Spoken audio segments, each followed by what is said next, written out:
tuone venye tuliahidia Mungu mwanzoni wa mwaka. Si nous l'avions fait, si nous n'en avions pas fait. Kama tuliyafanya na kama basi tukiyafanya. Et si nous n'avions pas fait.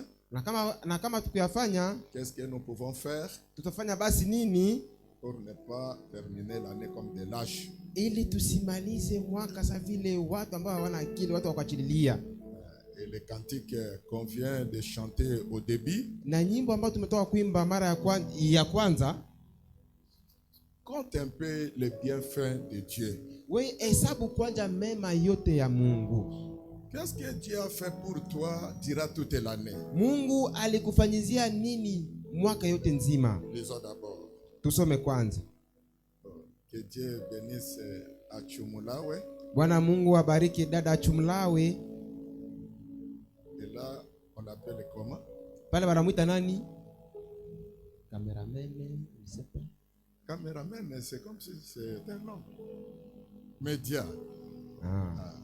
Je pensais qu'on peut aussi dire camerawoman. Camerawoman. Samwa ni mtu akupana picha mtu akupiga picha mwanamke.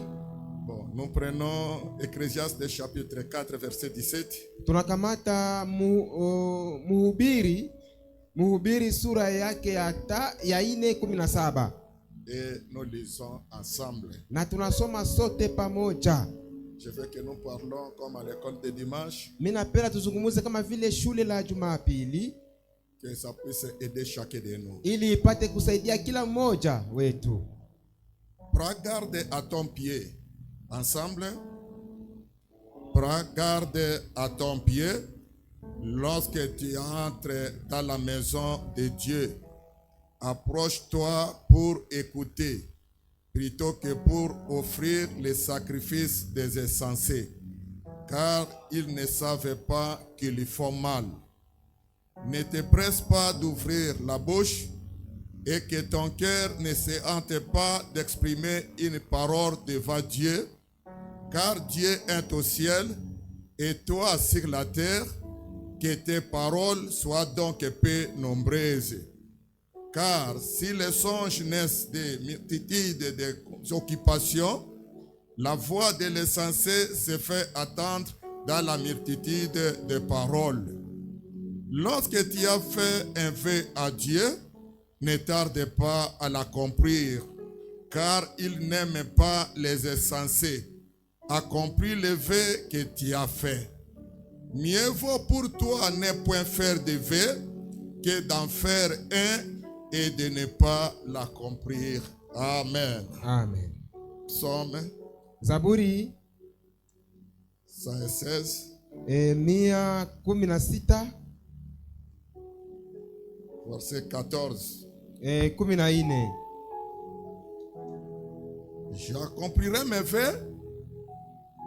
J'accomplirai mes vœux envers l'Éternel en présence de tout son peuple.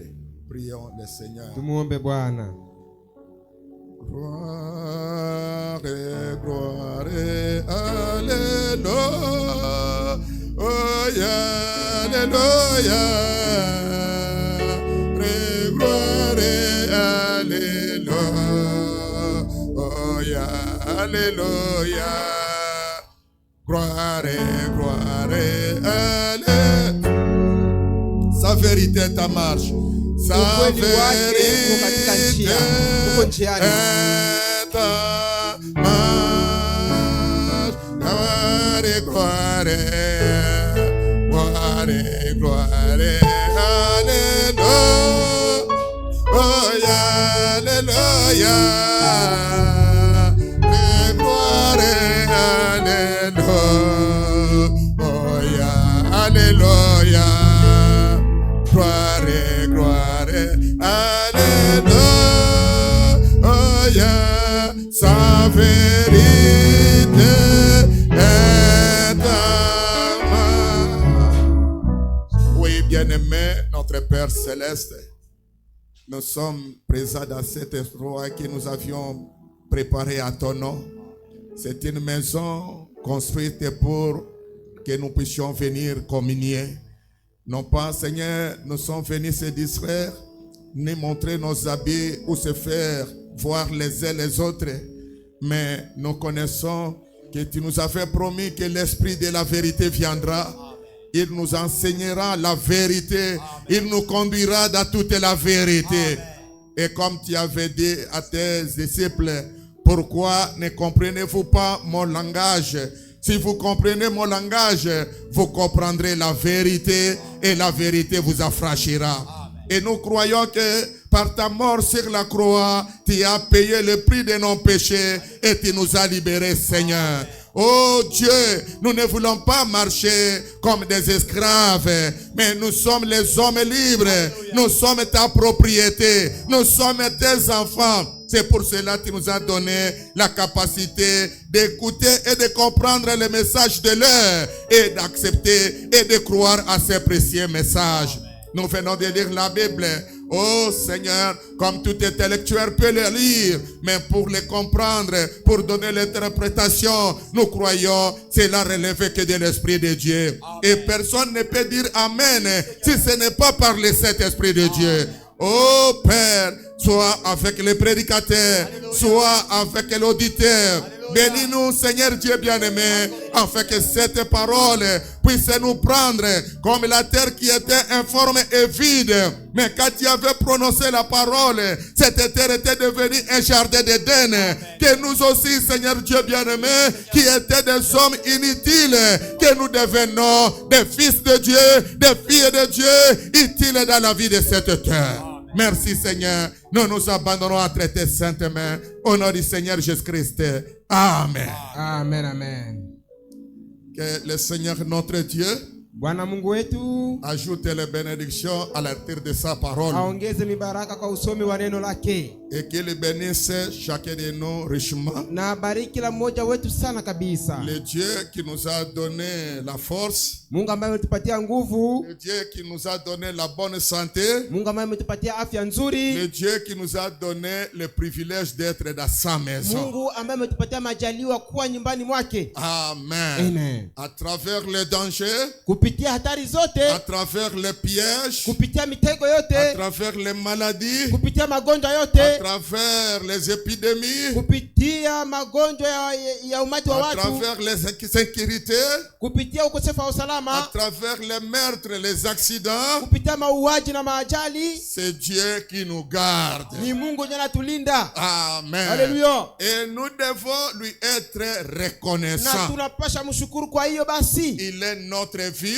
Yeye ni uzima wetu. Il est tout ce que nous sommes. Iko yote tunayo, il est tout ce que nous avons. Yeye ni yule yote tunayo. Est-ce que qui comprend ça comme ça? Mwenye anaelewa vile ni nani? Que tout ce que je suis, c'est Dieu. Ni Mungu. Et tout ce que j'ai, c'est Dieu. Ni Mungu. Et les souffres même de vie, na pumzi ya uzima, c'est Dieu lui-même. Ni Mungu mwenyewe. Et tu es un homme heureux. Na uko mtu mwenye uheri. Et tu es une femme heureuse. Uko mwanamke mwenye uheri. Alléluia. Amen. Parce que frère Branham me dit, kwani Branham anasema, dans tout ce que nous avons, ndani ya yote tunayo, il n'y a pas une chose hakuna hata kitu kimoja au-dessus de la vie.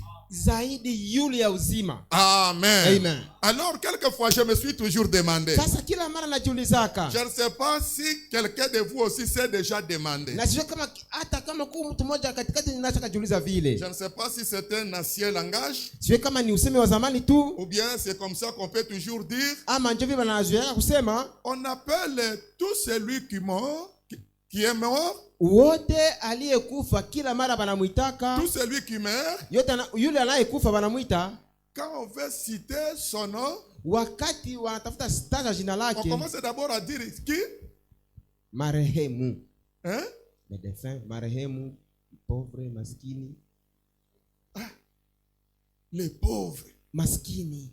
Alors, moi je me suis toujours demandé. Najiuliza. Comment un homme riche? Namna gani mtu mtajiri? Et qu'est-ce que nous appelons d'abord la richesse? Na utajiri kwanza ni nini? Qu'est-ce qui peut faire qu'on appelle un homme riche? Kitu gani kinacha mtu anaitwa mtajiri? Parce qu'il a, kwani anaye, il a beaucoup d'argent. Ana pesa nyingi. Il a les choses du monde. Iko na vitu vya ulimwengu. Des maisons, manyumba. Les autres ont des entreprises. Wengine wana makampuni. Ils ont beaucoup de choses, des activités. wana kazi mingi, wana biashara mingi. Et on l'appelle riche. Wanamuita mtajiri. Bon, maintenant, quand il y meurt, Ule mtu anapokufa, est-ce que tout cet argent, toute la richesse disparaît? ile mali yote na hiyo pesa yote yanatoweka? Hein? Hapana. Je pense que la richesse sera là. Mali yanabaki hapo. Les maisons sont là. Nyumba zinabaki. Mais pourquoi? Kwa nini basi? Directement, on va dire, Papa watanasema les pauvres tels. masikini fulani. Aussi longtemps que l'argent et les richesses, les maisons, les entreprises sont là. Ijapokuwa manyumba, pesa na makampuni zote zingali. Alors, qu'est-ce qui a fait de lui pauvre? Kitu gani kimemfanya yako maskini Oh, basi? que Dieu nous aide. Bwana Mungu atusaidie. C'est pour montrer que Ni kutuonesha kwamba la richesse, mali ce n'est pas cet argent, haiko hiyo mais pesa, la richesse, mali c'est la vie qui est à ni toi. uzima hiyo ndani mwako.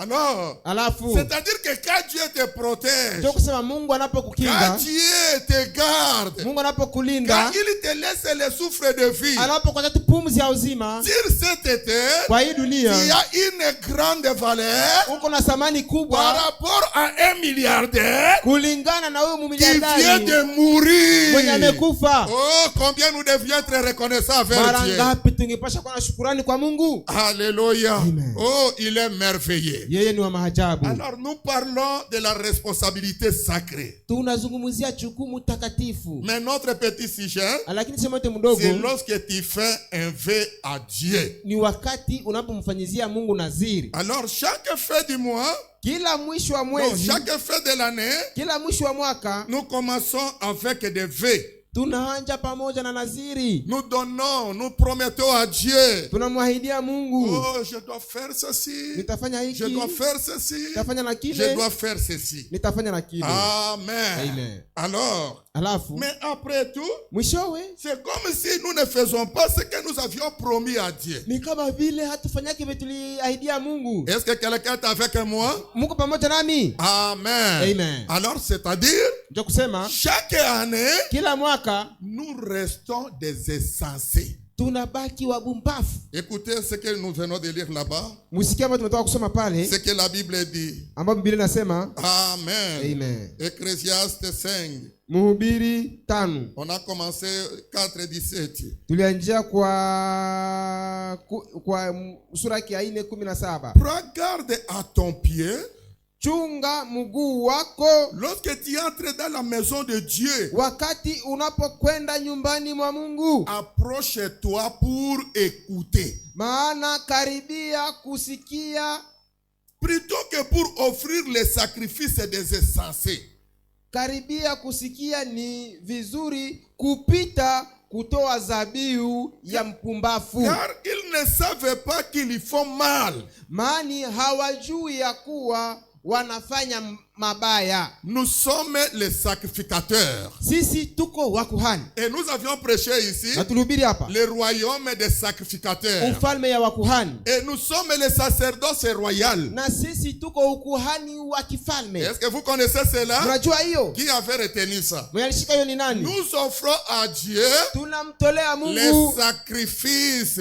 zabihu. Et quels sont les sacrifices que nous offrons à Dieu? Na zabihu gani tunamtolea Mungu?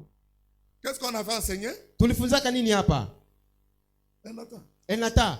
Tu étais là quand je parlais sur les sacerdoces royales? Ulikuwaka wakati nilipokuwa nikihubiri hiyo ukuhani wa kifalme. Oh, alors, Alafu basi inutile même d'enseigner le message. basi kama basi kuhubiri kufunja ujumbe. Retournons dans le pentecôtisme. Turudie basi ndani ya Pentecoste. C'est-à-dire tout ce que nous enseignons c'est en vain. Ndio kusema yote tunayohubiri ni kwa bure C'est basi. pour cela le niveau de notre vie, Ndio maana hata kiwango cha maisha yetu ce n'est pas même le niveau des enseignements que nous recevons. haiko hata kiwango cha mafundisho tunayoyapokea. Donc les enseignements que nous recevons, Ijapokuwa mafundisho tunayoyapokea ça pouvait faire de nous des gens mystiques. ingelitufanya tukuwe watu wa kisiri On a kabisa. parlé des sacrifices que nous donnons à Dieu. Tulizungumzia pazabi ambayo tunamtolea Quand les Mungu. sceaux sont ouverts, Wakati muri il a yanapofunguliwa fait de nous akatufanya un sisi royaume tuwe et ufalme des sacrificateurs. na wakuhani. Qui m'avait attendu enseigner cela? Mwanihubiri nikifundisha hiyo ni nani?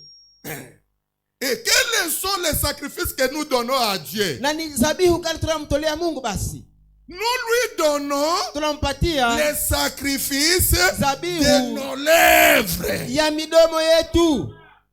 Il est dit que Inasemeka dans sa première venue, ya kwamba katika ujio wake wa kwanza les Juifs Wayahudi lui avaient couronné walimuvika taji avec une couronne d'épines. pamoja na taji ya miba, Mais nous aujourd'hui, lakini sisi nous leo les couronnons tunamuvika taji avec des louanges. pamoja na sifa. Alléluia. Alléluia. Les sacrifices de nos lèvres. Hiyo zabihu ya midomo yetu. C'est-à-dire que quand nous venons ici, Sio kusema tunapokuja chaque hapa parole kila neno qui sort de notre bouche, inatoka mkinywa yetu c'est un ni sacrifice zabihu que nous donnons à Dieu. ambayo tunampatia Mungu. Alléluia. Amen. Alléluia. Amen. C'est comme ça que Na njoo hivyo au début de chaque année, mwanzo wa kila nous mwaka faisons des vœux à Dieu. tunamfanyizia Mungu naziri. Alléluia. Amen. Pour ceux qui sont arrivés, Kwa wale ambao si vous waliofika n'aviez pas fait ces vœux-là, kama mkufanya hizo mais naziri, pour ceux qui sont de cette église, lakini kwa walio wa hii kanisa qui étaient ici le 1er janvier, mwanawaka hapa nani mwezi wa siku ya kwanza Les mwezi wa frères kwanza Peleme. nani mnyangoe mikono yenu juu. qui avait fait un vœu à Dieu ici, Nani kamfanyizia Mungu naziri hapa? levez un peu les mains. Mnyanyue mikono yenu juu. Même si tu n'étais pas ici, Hata kama hukuwa hapa. je risque même d'arrêter de prêcher. Ndacha hata kuhubiri. C'est-à-dire vous tous ici, même mon épouse, maman Paul, le 1er janvier, vous n'étiez pas ici. Njoo kusema hata bibi yangu na mama Paul hamkuwa hapa siku ya kwanza mwezi siku ya kwanza mwezi wa Qui kwanza. était ici le 1er janvier? Mwanawaka hapa mwezi wa kwanza ni nani? Levez un peu les mains. Mnyangoe mikono yenu juu.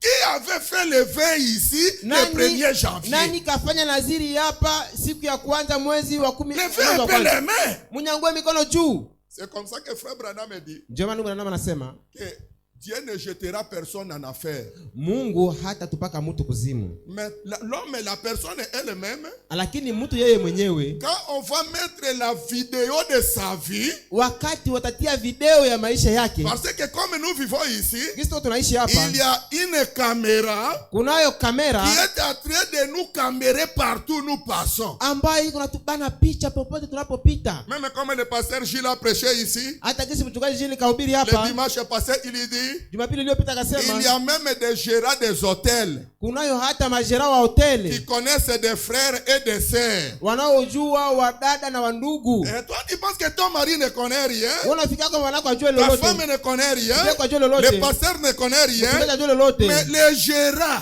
lakini ule jera wa lui hoteli te connaît. yeye anakujua, Et les murs de cette maison-là na hizo ukuta ya hizo te nyumba connaît. La zinakujua, porte de cette maison-là mulango ya ile te nyumba connaît. inakujua. C'est pour cela, Ndio maana regardez, posez une simple question. Hein. uulize tu swali moja, Qui était ici? mwenye wako hapa Faire la sisi main comme ça devient un problème. kunyangua mkono ile inakuwa Mais shida. à combien plus forte raison? Mara ngapi basi Ces jours-là devant le trône, ile siku mbele ya kiti kia les enzi frères sont assis comme nous sommes assis ici. wandugu wanakaa gisi tunakaa On hapa. dit, bon, nous voulons voir Sasa tunatafuta la kuona vie que le pasteur Malela a menée. maisha ambayo mchungaji Malela kaishi. On les met. Wanitia Ah, lo, mais quand ça va arriver, itakapofikia là où j'étais entré à Pakajuma, wakati nilipoenda paka Juma avec une prostituée, pamoja na kahaba, quelquefois moi-même je dirais, mwape nasema papa, baba, Sambwisangaïde. usinipatishe haya, Moi-même je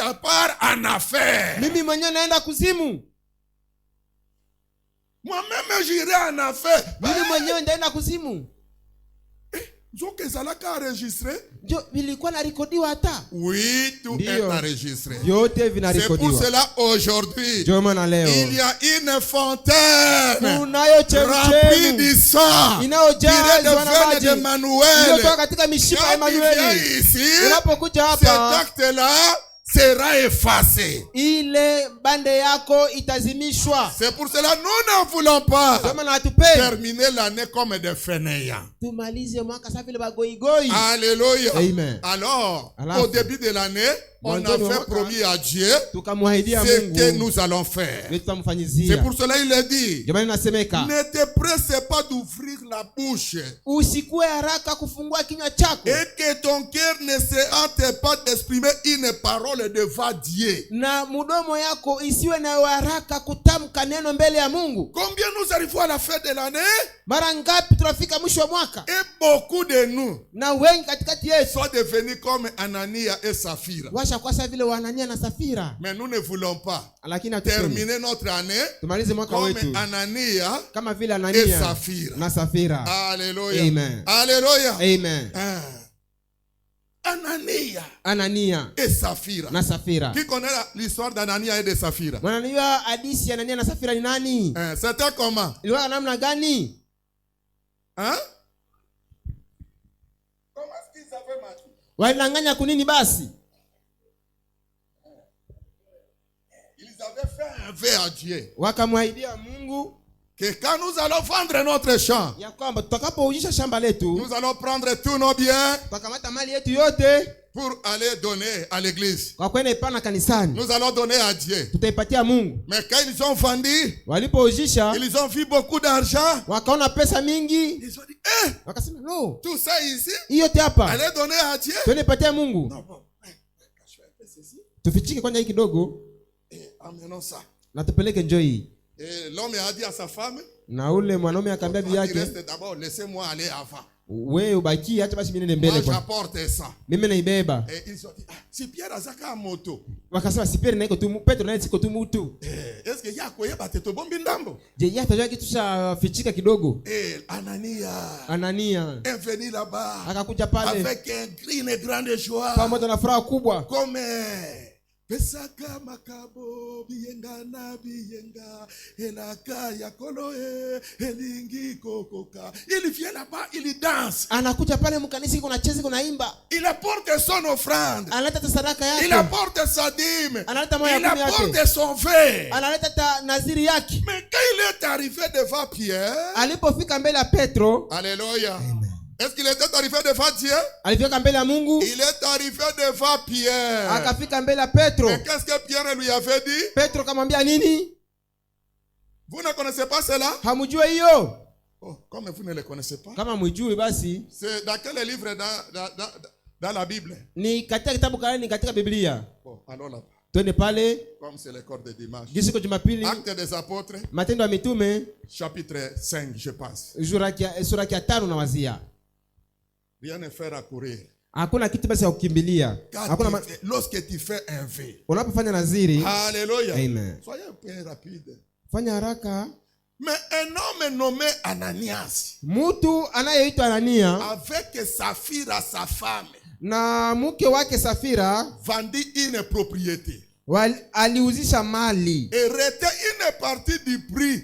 akafichika sehemu ya bei. Sa femme le sachant, Naye mke wake alijua maneno haya, il apporta le reste akaleta fungo moja, et le déposa aux pieds de sa pote. akaleweka kwa miguu ya mitume. Pierre lui dit, Lakini Petro alimwambia, Ananias, Anania, pourquoi Satan kwa nini shetani a-t-il rempli ton cœur amejaza moyo au wako point que tu mentes au Saint-Esprit kusema uongo kwa Roho et Mtakatifu que tu aies retenu na kuficha sehemu ya une bei partie du prix du champ? ya shamba? Alléluia. Amen. Alléluia. Amen. Est-ce qu'Ananias c'était un païen? Anania alikuwa pagani? Il était un frère à Christ. Alikuwa ndugu katika Kristo. Il avait donné une promesse. Yeye alikafanya ahadi. Mais malgré tout, Lakini japo il yote vient anakuja avec joie. na furaha. Pierre le regarde. Petro kamtazama, Il lui dit, oh, anasema no, Ananias, Anania, pourquoi Satan a-t-il rempli ton kwa cœur? nini shetani amejaza moyo wako? C'est-à-dire, Njoo kusema, c'est lui qui empêche un fils de Dieu yule anayemzuia mwana wa Mungu d'accomplir la promesse kutimiza ahadi qu'il yake avait donnée à Dieu. ambaye alimpatia kwa C'est Mungu, Satan. ni shetani. Quelquefois, nous venons même à l'église, Tunakuja hata mkanisa, mais dans le cœur, lakini ndani ya moyo c'est Satan. ni shetani. Est-ce que nous pouvons dire amen à cela? Tunasema mimi. Kwa hiyo Écoutez l'histoire. musikie hadithi. S'il n'ayez pas été vendu, wakati lilipokuwa kwako, ne te restait-il pas? halikukuwa mali yako? Et après qu'il a vendu, Hata- qu'il a été vendu, Hata limeliweka kwa miguu les yako, prix n'étaient-ils pas à ta disposition? kwisha kuuzwa, hakuwekwa kufanya kama ulivyotaka? Comment as-tu pu mettre en ton cœur un pareil décès? Kwa sababu gani umeweka kwa moyo wako kufanya hivi? Ce n'est pas à des hommes que tu as menti, Hukusema uongo kwa watu, mais à Dieu. lakini na Mungu. Alléluia. Amen. Alléluia. Amen. Ananias, Anania, attendant ses paroles, wakati aliposikia maneno haya, tomba akaanguka et expira. akakufa. Une grande crainte saisit tous les auditeurs. Na uoga mkubwa uliingia watu wote waliosikia maneno Oh, haya. que Dieu nous aide. Bwana Mungu atusaidie. Ananias, implore la grâce de Dieu. Akaita uwepo wa Mungu, rehema za Mungu. Non, toi, Ananias, Wewe Anania, implore la grâce de Dieu. ita rehema ya Mungu. Les jeunes gens s'étaient levés, Kisha vijana wakasimama, l'enveloppèrent, wakamfunga La portée, na sanda, wakamchukua et nje, l'ensevelir. wakamzika. Alléluia. Amen. Après, environ 3 heures plus tard, Ilikuwa muda kama saa 3 nyuma, sa femme entra, mke wake aliingia sans naye, savoir ce qui était arrivé. naye hakujua maneno haya On yaliyofanyika. a enterré frère Ananias dans quelques secondes, sans même, il n'y avait même pas de deuil. Wakamuzika ndugu Anania sekunde fulani, hakuwa na majishi. Et sa femme aussi Na mke wake est pia, venue avec joie. naye akakuja pamoja na Il furaha. ne savait pas ce qui était déjà arrivé à son mari, alors que le mari était déjà dans la terre. Hakujua lile ambalo limemfikia bwanake, japokuwa bwanake tayari alikuwa amezikwa. Est-ce que vous comprenez? Munaelewa? Alléluia. Amen. Sa femme entra. Non, répète. Sa femme entra Mke wake sans akaingia savoir ce qui était arrivé. pasipo kujua yale yaliyofanyika. Pierre lui adressa la parole. Petro akamuuliza, Dis-moi, uniambie, est-ce à tel prix que vous aviez vendu les chats? muliuzisha shamba kwa bei hii? Est-ce que c'était une païenne? Alikuwa mpagani? Elle était qui? Alikuwa kanani? Une sœur à Christ. Dada katika Kristo. Oui. Naye alisema ndiyo, Répondit-elle. kwa bei hii. C'est à ce prix-là. Ni kwa bei hii. Alors, Pierre lui dit, Petro akamwambia, comment vous êtes-vous accordé kwa sababu gani mumekwisha kupatana pour tenter l'esprit du Seigneur? kujaribu roho ya Oh, Bwana? que Dieu nous aide. Bwana Mungu atusaidie. Un couple, une Dozi, maison, nyumba un frère, ya ndugu, un frère à Christ, Ndugu katika avec Kristo, sa femme, pamoja na mke sœur wake, à Christ, dada katika Kristo, qui se font des compromis wanafanya pour mapatano aller tromper Dieu. kwa kuna danganya Mungu. Que Dieu nous aide. Bwana Mungu atusaidie. Alléluia. Amen. On ne joue pas avec Dieu. Hawachezake na Mungu. Alors Pierre lui dit, Petro akamwambia, alors il continue de dire, voici ceux qui ont enseveli ton mari sont là à la porte. tazaa miguu yao waliomzika mume wako ni katika mlango, Et ils t'apporteront. nao watakuchukua wewe vile vile. On ne joue pas avec Dieu. Hawachezake na On Mungu, sert Dieu wanamtumikia avec Mungu crainte pamoja na et woga na tremblement. kutetemeka. On ne s'habitue pas avec Dieu. Hawazoeake Mungu. Oui, mon Dieu, tu n'es pas un grand-père. Wi Mungu hauko tate Pour que je puisse jouer à ta barbe. ili nicheze na ndevu yako. Aujourd'hui, Leo les gens du message, watu wa ujumbe, tout ce que nous connaissons, tunayajua, oh Dieu est bon. Mungu ni mwema, Mungu ni C'est un mwema. Dieu de colère. Ni Mungu wa kasira.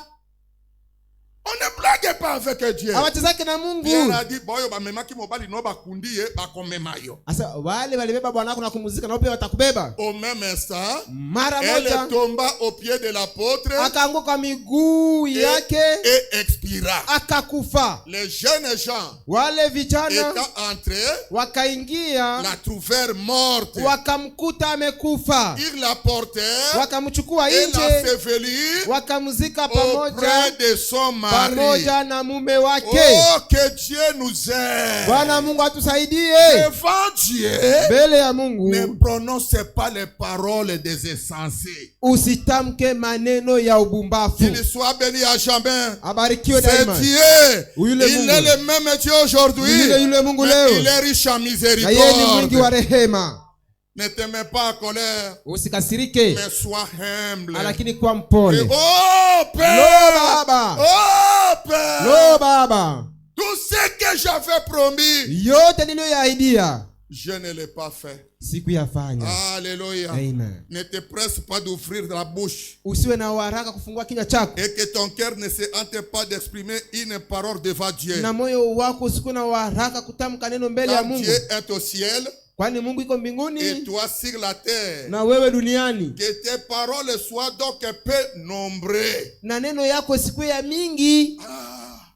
Ouais, si Dieu me bénit, Mungu akinibariki je vais acheter ceci. nitauza hiki, Et Dieu te bénit réellement. na Mungu anakubariki kabisa. Toi, tu penses que pour qu'il te bénisse, Unafikiri kama ile akubariki il faut qu'en même jour, inafikia ile siku tu deviens comme Alpha, ukwesa alfa, tu deviens comme Palosi. ukwesa palosi. Non, il va te donner Atakupatia quelquefois même 3 à 3 par rapport à la chose que toi tu lui avais promis. atakupatia hata kitu moja hivi kulingana hata na yenye ulimwahidiaka. Si Dieu me bénit, Mungu akanibariki, je vais acheter une nouvelle chair. nitauza hiyo sakafu mpya. Tu fais ton travail, Unafanya kazi yako, la chair est à $100, hiyo sakafu iko kwa $100, mais toi tu gagnes 300. lakini unapataka 300 Et la dîme, na moja 10 et unakula, la chair que tu avais promis, na hiyo sakafu mlio tu ahidi ne fais rien. haufanyi Et lolote, nous marchons comme ça, na tunatembea sans vile condamnation. pasipo hata hukumu moyoni. Or, frère Branham me dit, Zapakani mwanadamu anasema quelquefois cette mort-là, saa zingine ile kifo d'Ananias et de Saphira, ya Anania na Safira aujourd'hui ce n'est pas la mort physique. leo haiko kifo Ça ya peut kimwili, être la mort saa zingine spirituelle. ni kifo ya kiroho. Nous tuons Tunajua sisi wenyewe avec des promesses pamoja na que mahadi nous n'accomplissons pas. ambazo hatutimize. Que Dieu nous pardonne. Bwana Mungu atusamehe. Alléluia. Amen. Que Dieu nous pardonne. Bwana Mungu atusamehe. Lorsque tu as fait un vœu à Dieu, Ulipofanya ahadi kwa Mungu, ne tarde pas à l'accomplir. usichelewe kuitimiza, Car kwani il n'aime pas les insensés. hapendi wapumbafu. Accomplis le vœu que tu as fait. Wewe timiza ahadi uliyoyafanya. Lorsque tu as fait un vœu à Dieu, Ulipofanya ahadi kwa Mungu, le vœu ici, hiyo ahadi ce n'est pas dit que tu as fait des évaluations. haikusema kabisa ukajikazakaza. C'est une promesse, Ni ahadi, une parole ni neno qui est sortie de ta bouche. iliyotoka mkinywa yako. Est-ce que vous comprenez? Mnaelewa hiyo? Je ferai ceci. Nitafanya Je hivi, ferai ceci. nitafanya na kile. Et quand il fait, Unapofanya accomplis cela. timiza Ne hiyo, tarde pas de l'accomplir. usitimize usikawe kuitimiza, Car kwani il n'aime pas les insensés. hapendi wabumbafu. Accomplis le vœu que tu as fait. Timiza ahadi uliyoyafanya. Mieux vaut pour toi Ni maana kwako ne point faire de vœux usifanye ahadi que d'en faire un kuliko kuifanya, et de ne pas accomplir. lakini pasipo kuitimiza. Est-ce que qui t'avait dit de dire ça? Nani ndiye alisemaka ufanye hiyo ahadi? Ni nani? Alléluia. Amen. Comme nous sommes ici, Kisi tuko hapa, le tapis ici est déjà sali. hii tapisha chafuka, Mais toi, tu viens seulement. unaokia tu. Ah bon. Okay, Que Dieu m'aide. Mungu anisaidie Vraiment, je dois lever le tapis ici. kabisa. Hii tapi ndetosha hapa. La couleur bleue ça ne supporte pas la poussière. Hii couleur ya bleu haivumiliake poussière, Je dois mettre de la couleur rouge. ndatia couleur ya rouge. Or qu'il y avait beaucoup de gens. Ijapokuwa kulikuwa watu wengi, Mais toi-même, tu es venu dire ça. wewe ndio ulikia isema tu, Mais après, na mwishowe tu ne fais rien. haufanyi lolote. Qui t'avait dit de dire ça? Nani ndio alisema useme vile? Et il y a beaucoup de gens comme ça aussi dans le monde. Na kunao watu vile ulimwenguni. Ezana bato. Huko watu, Unamwona kama bato mikolo. na mimi naona hata na watu wakubwa So banduku, qui appelle your promesse. akakuahidia tu kitu. Ah, bon petit. Oh petit, Boni. biko aye. Est-ce que Olongi? Je uliweza masomo? Bon, na Noël, Kunoele, o rappelle ngai. utanikumbusha. Na kopesa eloko. Nitakupatia kitu moja hivi. Na Noël. Na ile Noël. Mwana atu na ye. Mtoto amuulize. Mon petit, ça va? Oh, mtoto Na nenda. bita soki boso mona batondenge wana. Sio kama hata vile mshaka baona. Moi je connais les gens comme ça. Mimi najua watu ba vile.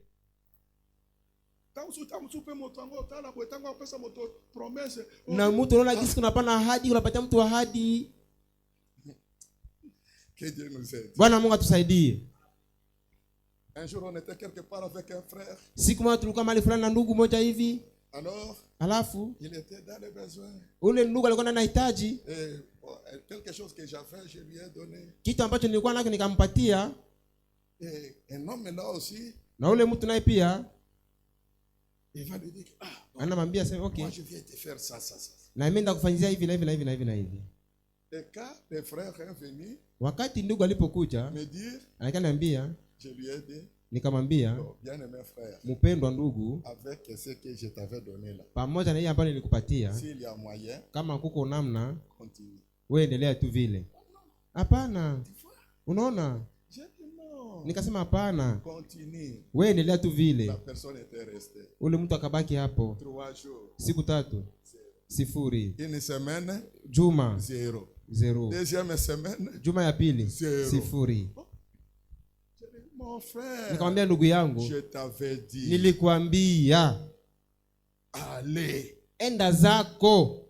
Que Dieu nous aide. Bwana Mungu atusaidie. Est-ce que vous le comprenez? Mnaelewa hivyo? Est-ce que nous le comprenons? Mnaelewa? Alors, prenons tukamate Apocalypse chapitre 4 première partie. Ufunuo sura ya 4 sehemu ya kwanza. Paragraphe 3. Mnuko yake wa 3. Je n'avais pas mis la date, cherchez ça là-bas. Sikutia tarehe, mtafute pale. Ne soyons pas les insensés. Musiwe wabumbafu. Mais aujourd'hui nous devenons des insensés. Lakini leo tunakuwa wabumbafu kabisa. Mais notre Dieu, lakini Mungu wetu est riche en miséricorde. Ni mwingi wa rehema. C'est pour cela que j'ai dit, l'administrateur aussi doit se répartir.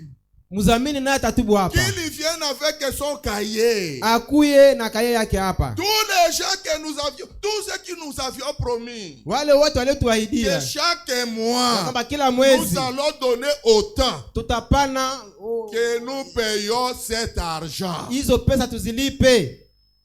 Dieu n'est redevable à personne. Mungu ana deni ya mtu. Ne soyez pas aussi redevable à Dieu. Nao pia usiko na deni ya Mungu. Parce que tout ce que tu es, kwani yote ambayo uko, c'est Dieu qui t'a fait. Ni Mungu ndiye akakufanya vile. Et tout ce que tu as, na yote unayo, c'est Dieu qui t'a donné. Ni Mungu ndiye akakupa. Est-ce que c'est la vérité? Ni ukweli hiyo. Tu peux montrer une vie que tu as. Utaonesha maisha ambayo uko nayo. Si cette vie ne vient pas de Dieu, kama ile uzima itoke kwa Mungu, tu peux dire quelque chose que tu as. Utasema kitu ambacho nyeuko et que tu ne l'as pas reçu de Dieu. Na ukipokea kutoka kwa Mungu. Mais si c'est Dieu qui est ta vie, kama ni Mungu ndio uzima wako. Si c'est Dieu qui te donne, kama ni Mungu ndio anakupa. Mais pourquoi tu peux tromper ce Dieu? Kwa nini basi ule Mungu unamdanganya? Est-ce que nous sommes ensemble? Tuko pamoja. Alors écoutez. Musikilize sasa. Je n'ai pas voulu attendre le soir. Sikupenda kungojea jioni. Des nouvelles ya mwaka mpya. Sinon ça sera déjà trop tard. Pale takuwa nimechelewa. Mais pour que Dieu puisse nous aider, ili Mungu apate à réveiller notre conscience, à réfléchir sur notre voie, ili tufikirie njia zetu, à se repentir, na tupate kutubu, à réparer, na tutengeneze. Alléluia. Amen. J'ai voulu commencer ça bien avant. Nilipenda tuanje mwanzoni. Est-ce que quelqu'un m'écoute bien? Mtu ananisikiliza mzuri? Alors c'était le 31. Ilikuwa le 31 décembre. Mwezi wa 12. Mais moi je prêche ça aujourd'hui. Mimi nahubiri leo. Abraham me dit ce soir. Na anasema hii jioni. C'est la veillée du nouvel an. Ni makesha ya mwaka mpya. Et évidemment, na hakika, vous avez chacun écrit un vœu. Kila mmoja wenyu aliandika naziri yake. Et un engagement. Na ni mapatano. Que vous allez respecter. Ambaye mutaheshimu. À l'occasion de la nouvelle année. Kwa bahati kwa fursa ya mwaka mpya. Est-ce que nous avions écrit ici? Tuliandika hapa. Amen. C'est pour cela que j'ai dit. Ndio maana nikasema. Bon, cette fois-ci, on va rechercher. Bon, nous allons avoir maintenant des registres. Tutakuwa sasa nafasi ya kuandika. Souvenez-moi que l'année qui commence ici, hii mwaka ambao tunaanza, on puisse avoir les registres. Je vous avais dit que chacun écrit avec le carbone, mais non. l'église va avoir un registre. Kanisa itakuwa na kaye yake, buku lake. Chacun écrit là-bas. Kila mmoja anaandika pale. Ce que tu as écrit, ça reste aussi dans le registre. Vinabakia ndani ya registre. Alors comme nous oublions, jinsi tunasahawaka quelquefois par négligence, sasa zingine ni kupitia pale mazarau, que on puisse toujours lakini kila mara tupate rappeler, kukuonesha, kukukumbusha ce que tu avais écrit. ile ambayo uliandikaka. C'est pour cela, pour les enfants d'Israël, ndio kama wana wa Israeli, je pense qu'on appelle ça aussi c'est phylactère. Wanataka kama filature. C'est quelque chose ni kitu moja hivi qui les portait ambao walikuwa wakibeba, walikuwa wakivala mkononi na walikuwa naifunga kichwani mwao, de manière que kwa namna quand il marche, anapotembea il puisse voir apate kuona les commandements de Dieu, sheria ya Mungu, et les garder, na kuilinda.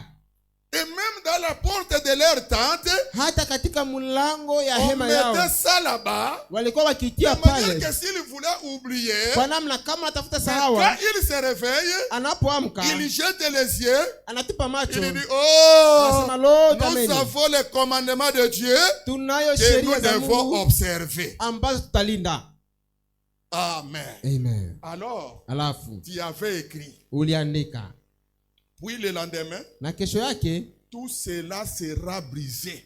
ile kesho yake vyote vitavunjwa. Et ainsi, vous savez, na hivi mnajua, chaque année, kila mwaka vous tournez une nouvelle page. Munageuza ukarasa mpya. Et ensuite, le lendemain matin, na kesho yake asubuhi, vous revenez sur cela. Munasahau hiyo. Vous faites cela de nouveau. Munaifanya tena upya. C'est-à-dire que notre expérience ne progresse pas. Hausonge mbele. Alléluia. Amen. Si d'abord la vie chrétienne kama basi uzima wa ne Kikristo progresse pas, hauendelee mbele, n'avance pas, hausonge mbele, ne prospère pas, haufanyikiwe. Mais pourquoi aimons-nous kwa nini basi que Dieu na Mungu naye puisse nous faire prospérer? naye atufanyikishe maisha mema. Parce que la Bible dit, kwani Biblia inasema, élevez le fils, muinue mwana, et quand je serai élevé, j'attirerai les hommes à moi. Nitawavutia watu kwangu. Au fur et à mesure, wakati wowote nous élevons la parole, tunainua neno, c'est notre propre élévation. kuinuliwa kwetu mwenyewe. Au fur et à mesure, wakati wowote nous rabaissons la parole, tunashusha neno, nous-mêmes nous rabaissons. sisi wenyewe tunajishusha. C'est pour cela quelquefois vous allez voir beaucoup de frères, beaucoup de sœurs, il peut commencer une activité. Oh pasteur, priez pour moi. Oh frère, priez pour moi. Ça commence à monter. Mais arrivé à un certain moment, il y a aussi des faillites. Quand ça montait, il a oublié Dieu. Quand ça marchait bien, il a oublié Dieu. Et Dieu dit, ah, tu oublies que nous sommes des partenaires. Alléluia. Nous sommes des partenaires avec Dieu. Qui fait son travail ici? Ça associé Dieu. Pasipo kumshirikisha Mungu. Même à la Brasimba. Hata kule kubrasimba. Hein? Frère Mumbere. Ndugu Mumbere. Toi tu n'associes pas Dieu dans ton travail? Wewe haumshirikishe Mungu katika kazi yako? Ndio namshirikisha. Hein, frère David? Ndugu David. Toi tu n'associes pas Dieu dans ton travail? Wewe haumshirikishe Mungu katika kazi yako? Hein? Il associe. Anamshirikisha. Frère, non. Militaire. Ndugu Sky. Emmanuel. Toi tu n'associes pas Dieu dans ton travail? Wewe haumshirikishe Mungu katika kazi yako? Hein? Bon, pourquoi tu associes Dieu? Kwa nini basi unamshirikisha Mungu katika kazi yako? Qui est celui qui est ici? Nani yule yuko hapa? Qui n'associe pas Dieu dans son travail? Mwenye hashirikishe Mungu katika kazi yake. Hakuna hata mtu mmoja. Hata kusema vile ndugu, tu associes Dieu dans ton travail? Na vile unamshirikisha Mungu katika kazi yako? Hein? Bon, quand tu associes Dieu, unapomshirikisha Mungu katika kazi, maintenant tu gagnes. Unapowina sasa, unapopata kitu, tu partages comment? Unaigabulaka namna gani? Dieu, c'est un millet. Mungu yeye ni pundamilia. Lingala, c'est à Lingala qu'on parle bien. Ni mulingala nyinyi wanasemaka mzuri. Epongele. Pundamilia. epongele, c'est-à-dire que ya sala kama musala bafuta kayete. Ule pundamilia anafanyaka kazi hapa mulipake. Mais or que même ça, hata hiyo nayo on donne aussi la nourriture à epongele. Wanapataka chakula pundamilia. Mais toi tu associes Dieu. Wewe unamshirikisha Mungu katika kazi yako. Or dans tout ce que tu fais là, kwa hiyo tunayoyafanya pale, Dieu d'abord te dit, Mungu anakuambia kwanza, bon, quand tu gagnes 10, unapopata 10, toi tu prends 9. wewe unakamata 9. Une, moya c'est pour moi. ni yangu. D'ailleurs, la dîme, Kwa nyama ya 10, ce n'est ni l'argent du pasteur, haiko hata mchungaji, haiko hata pesa ce mchungaji, n'est aussi ni ton argent, haiko hata pesa yako, c'est l'argent de Dieu. ni pesa ya Mungu.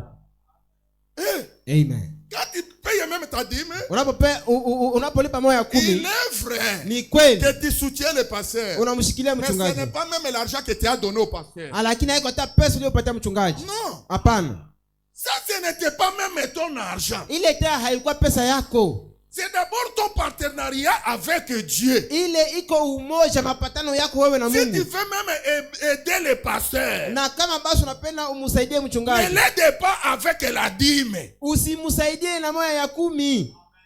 Tu donnes la dîme et tu dis, oh, j'ai aidé le pasteur. Non. Unapana moya ya 10, unasema oh, nimeshamsaidia Est-ce que c'était mchungaji. ton argent? Je, ilikuwa pesa yako hiyo? Ce n'est pas ta part. Haiko sehemu yako. Ça, c'est la part de Dieu. Iliko sehemu ya Et Mungu. comme lui, c'est l'homme de Dieu, Sisi ni mtumishi wa c'est un Mungu. serviteur de Ni Dieu. mtumishi wa Dieu Mungu. dit, bon, toi, tu prends cet argent. Mungu anasema basi wewe kamata hiyo pesa.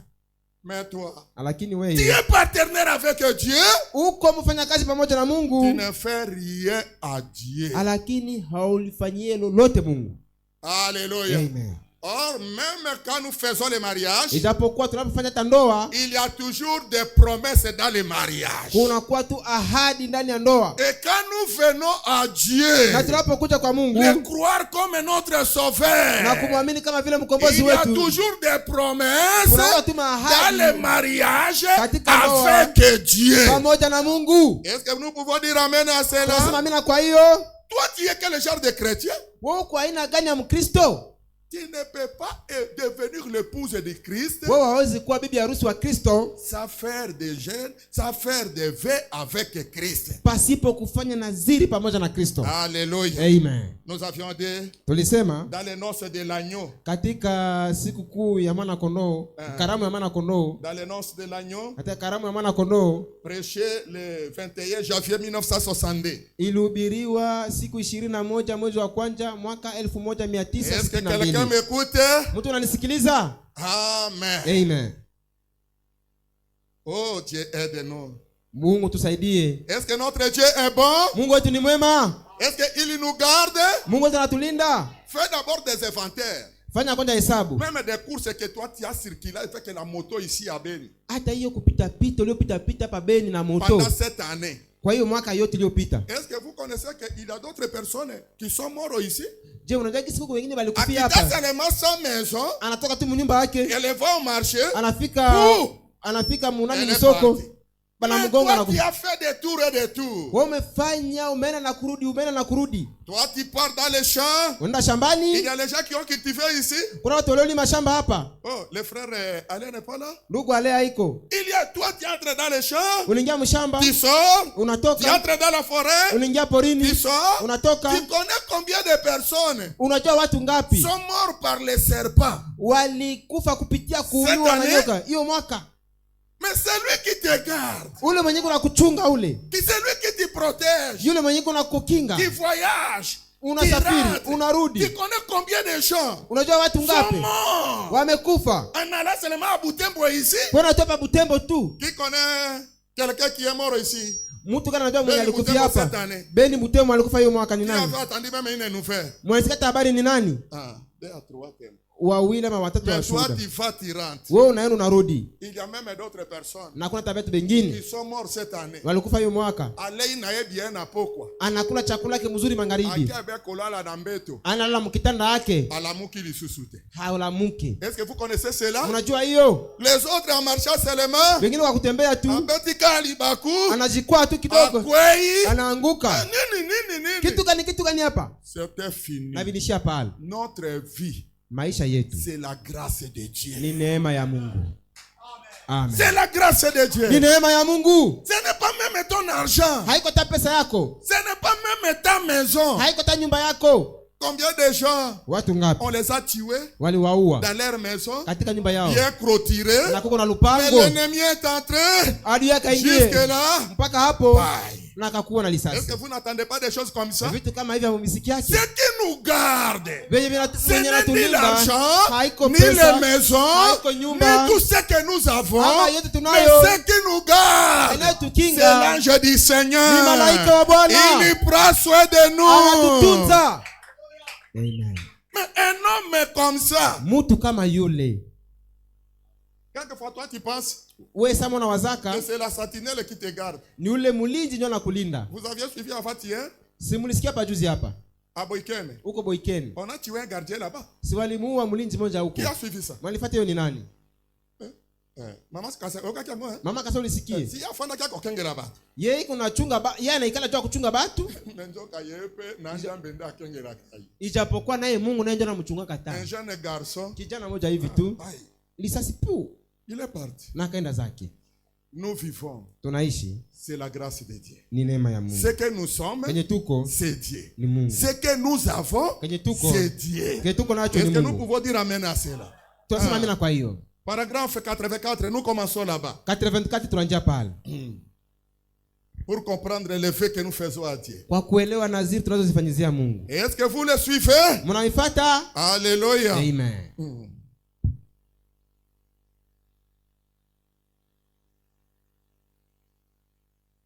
Le noces de l'agneau. Karamu ya mwana kondoo. Montons un peu à 83. Tushuke kidogo kwa 83. Souvenez-vous, Ernest, vous ne pouvez pas dire, eh bien maintenant. Ça, c'est quelle traduction? Iko tafsiri gani hiyo? Hein? Hein? Je dis la voix de Dieu. Tafsiri sauti ya Mungu.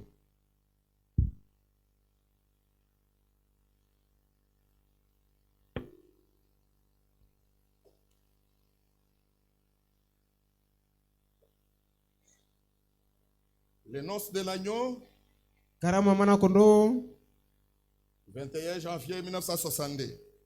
Siku 21 Januari mwaka 1962.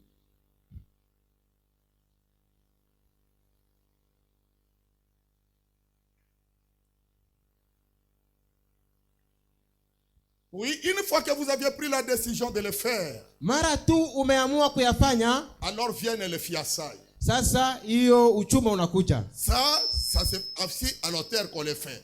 Pale ni kwenye madhabahu ndio inafanyika Vous naka. devez prendre un engagement Unapaswa fanya mapatano pour que cette union soit possible. ili ile muungano ipate kuwezekana. Et c'est pareil pour l'église et Christ. Na ni vivyo hivyo pamoja na kanisa na Kristo. Il faut qu'il y ait un engagement envers Christ. Inabidi kukuwa mapatano kwa Kristo. Un seulement. Moja tu. Un seulement. Un seulement. Okay. Mapatano. Un engagement. Mapatano. Une histoire d'amour. Iko hadisi ya upendo huyo. Alors, l'étape suivante, kiwango ya kufuata c'est de se faire des promesses. ni kufanyizana maahadi. L'un et l'autre doivent se faire des promesses. Moja kwa mwingine wanafanyiana maahadi. Vous feriez par exemple une promesse. Sasa zingine utafanya ahadi. Chérie, Kipenzi, si tu veux bien m'épouser, kama basi utaitika kuolewa nami, je promets d'être loyal et fidèle. nakuahidia kuwa mpendelevu na mwaminifu. Je ne regarderai aucune autre femme. Sitamtazama mke mwingine. Ou bien, ama je ne regarderai sitatazama tena aucun autre homme. mume mwingine. Je ferai tout ce qui est de mon devoir de femme. Nitafanya yote iliyokuwa shurti ya mke. Alléluia. Amen. Si nous avons des enfants, kama tunayo watoto, je ferai tout ce qui est de mon devoir de mère. nitafanya yote iliyokuwa shurti yangu, mapasha yangu ya kimama. Je serai une femme au foyer. nitakuwa mke wa kushinda kunyumba. Toutes ces promesses Hizo ahadi zote doivent être faites zinapaswa fanyizwa ou devraient l'être ama zingepaswa dans fanyizwa un mariage katika ndoa fait correctement. iliyofanyikana katika mstari. Et est-ce que nous disons amen à cela? Tunasema amina kwa hiyo. Et c'est pareil Na ni vivyo hivyo quand vous venez à Christ. unapokuja kwa Kristo. Seigneur, Bwana, si tu veux bien me recevoir dans ton royaume. kama basi utapendelea kunikubali katika ufalme Il y a les gens wako. qui sont dans le royaume ici. Kunayo watu walio Qui katika est ufalme dans le wako. royaume de Dieu? Katika neno ufalme wa Mungu ni nani? Ah, les autres ne sont pas dans le royaume. Wengine walio katika Vous, ufalme. les sujets du royaume, écoutez. Nyinyi watu wa ufalme msikilize. Voici ma promesse. Tazameni ahadi yangu. Un chrétien, Mkristo, un citoyen du royaume, mfanya nani une mkaaji sœur wa du ufalme, royaume, dada wa ne peut ufalme pas demeurer dans le royaume hawezi kukaa katika sans ufalme faire des promesses à Dieu. pasipo kumwahidia Mungu. Ce qui peut le dire, Kama basi tutasema madame osala tate. jinsi unasema bo ni mzuri hata usifanye ahadi Ngai pe na sala kana ngai promesse ete. na mimi sikufanyaka ahadi. C'est-à-dire que vous sujet ya royaume. Ndio kusema wewe hauko mtu wa ufalme. Parce que soko ze sujet ya royaume. Kwani kama uko mtu wa ufalme ukosala utafanya ahadi kabisa. Yo somona moto kama president ça qui a prêté serment. Ushako na mtu akwe rais pasipo kuapa. Docteur. Docteur. Même pas comme docteur. Ili ukwe daktari. Est-ce que vous prêtez serment? Je, uliapaka au kuapaka? Il y a aussi des docteurs au Congo qui n'ont pas prêté le serment. Je, kuko wa docteur hapa Kongo ama hawakuapa? Papa. Baba. Attends aussi si que là tu avais que distinction. Atona maliza na ulipata pointi nyingi sana. Mais si tu prêté nos serments au wanate. Kama hauya hapa. Tu n'es pas aussi reconnu. Nao pia Et hautatambulika. tu n'auras pas aussi un numéro d'ordre national des médecins. Na hautapata nambari ya taratibu ya waganga. Est-ce que dans le biso là docteur? Nasema kweli? Ni ukweli hiyo. Watakupatia namba namna gani na hoya namba namna gani na hoya hapa? Watakuitika muufalme namna gani? Wewe hawafanya mapatano na Mungu. Ijapokuwa katika ufalme iko ufalme ya wale waliofanya mapatano. Alléluia. Amen. Alléluia. Amen. Alors écoutez. Msikilize sasa. Voici ma promesse. Tazameni ahadi yangu. Voilà. Njoo ile. Je t'aimerai. Nitakupenda. Matata. Iko ya matata hiyo. J'aime Jésus. Ninapenda Yesu. Mais lakini ukoma mombo ya mtu mosusu.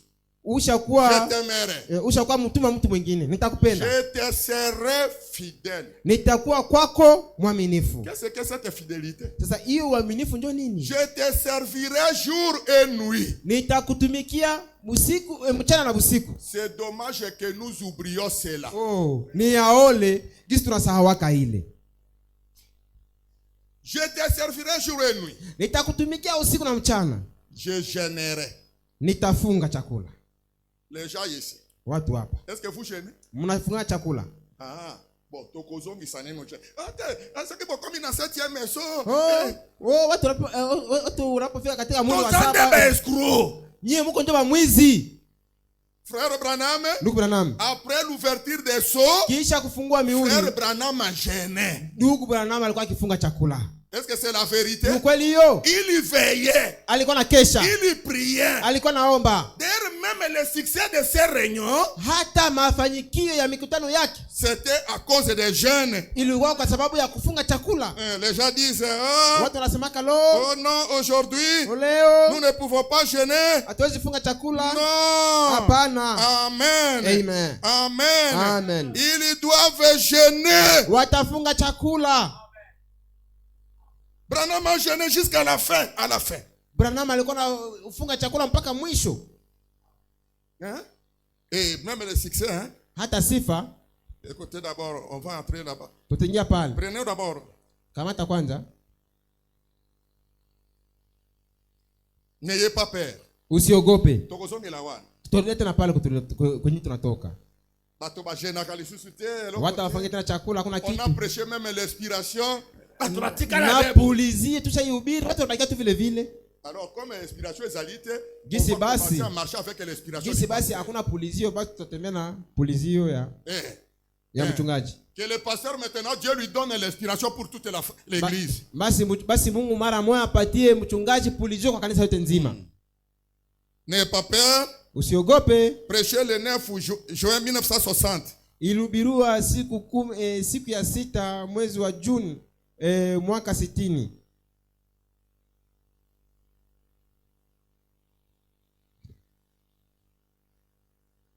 Paragraphe 14. Munuku wake 14. Ici, frère Branham parle des frères. Hapa ndugu Branham anazungumzia ndugu moja hivi Qui gênait pour lui. ambaye alikuwa anamfungia yeye chakula. Alléluia.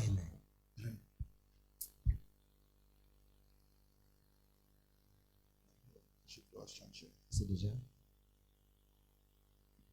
Quelqu'un m'a dit. Mtu mmoja akaniambia. Je crois que c'était hier soir. Nafikiria kosi ni jana. Il a dit. Akasema, frère Branham. Ndugu Branham. Où est-ce que cela vient? Ile natoka wapi? Comment arrivez-vous à aller de réunion à réunion?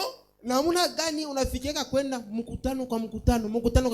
Tout en restant sous l'onction. Na ukibaki tu chini ya upako. Na rien qu'un seul miracle.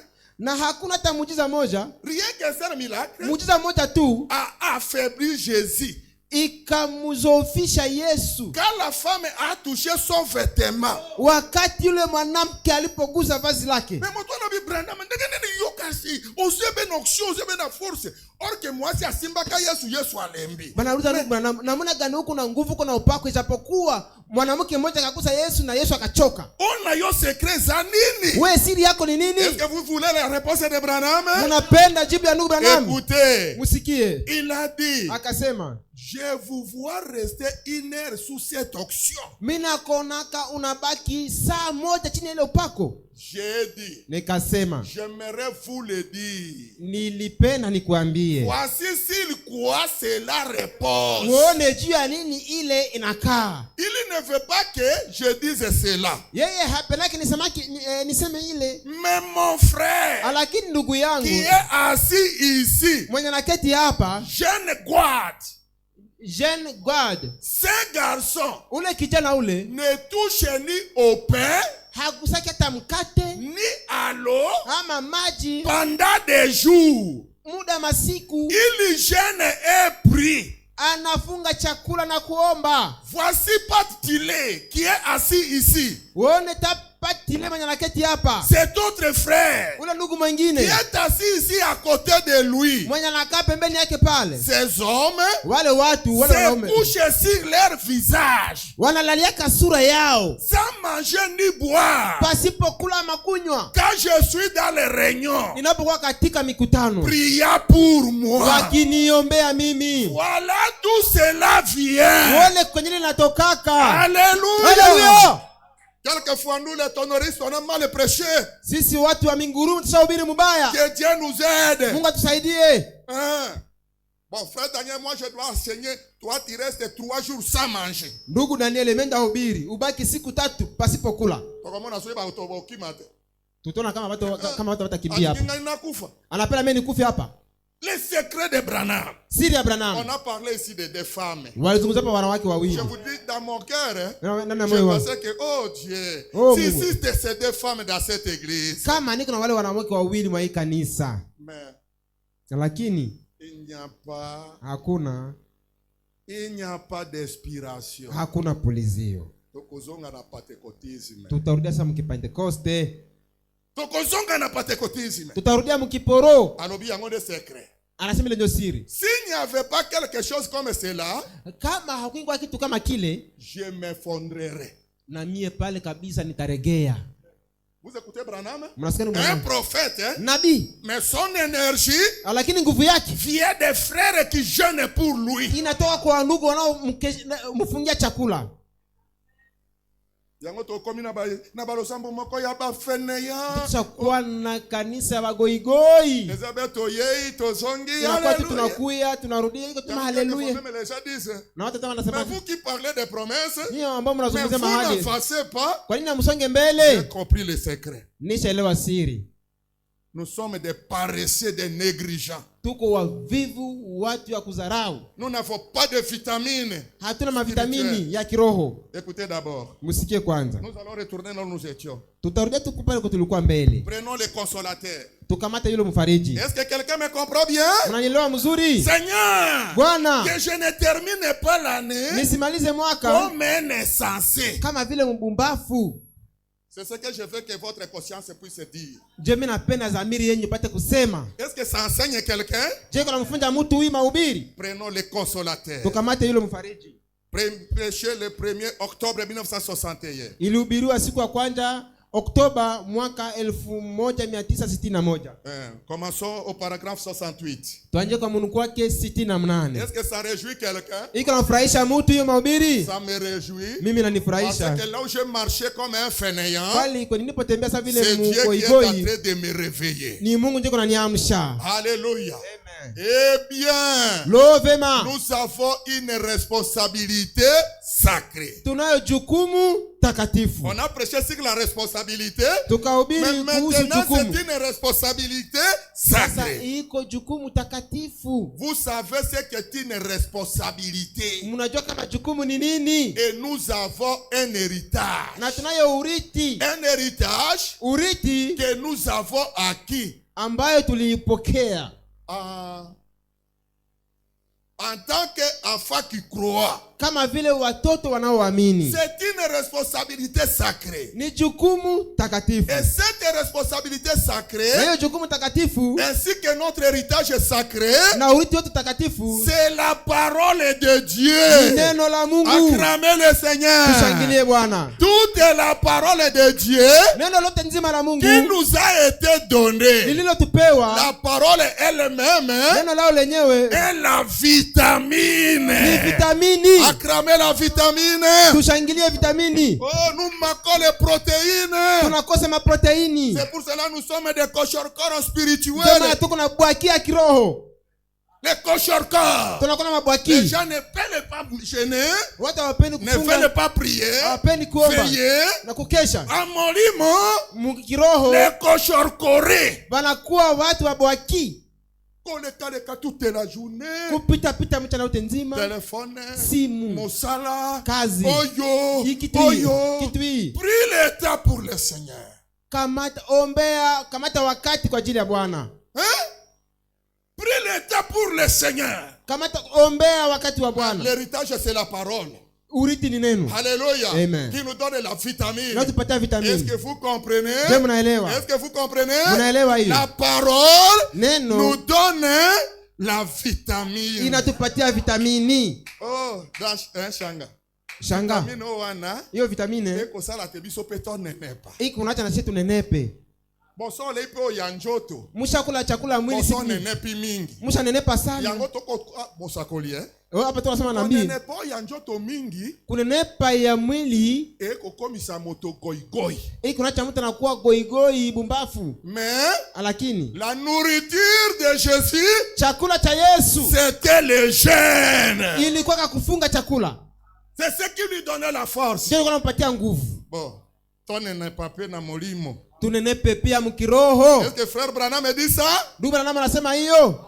Bobo zaki vendredi. Wale waliokuwa Ijumaa Bobo bayebi. wale wanajua. Bino bobo zaki vendredi te. Yeye amekukua. Allez oboyoka. Sasa msikilize. Parce que comme nous sommes à la fin de l'année, Kristo kwa mwisho wa nous mwaka devons faire des sacrifices annuels. tunapasha fanya dhabihu za kimwaka. Alléluia. Amen. Alléluia. Amen. Alors écoutez frère Branham. Msikilize ndugu Branham. La loi qui possède une ombre. Sheria inayomiliki kivuli. Prêché le 3 décembre 1954. Ilihubiriwa siku 3 Disemba mwaka 1954.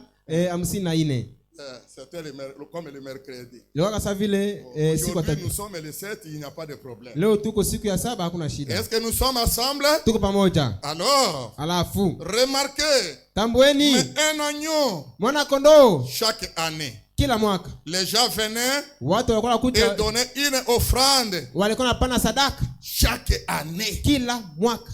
Il y a une loi. Kuna sheria Là où on allait adorer chaque année. kwenye wanakwenda abudu kila mwaka. C'est là que Elkan partait avec sa famille. Ndio kwenye Elikana alikuwa na jamaa yake.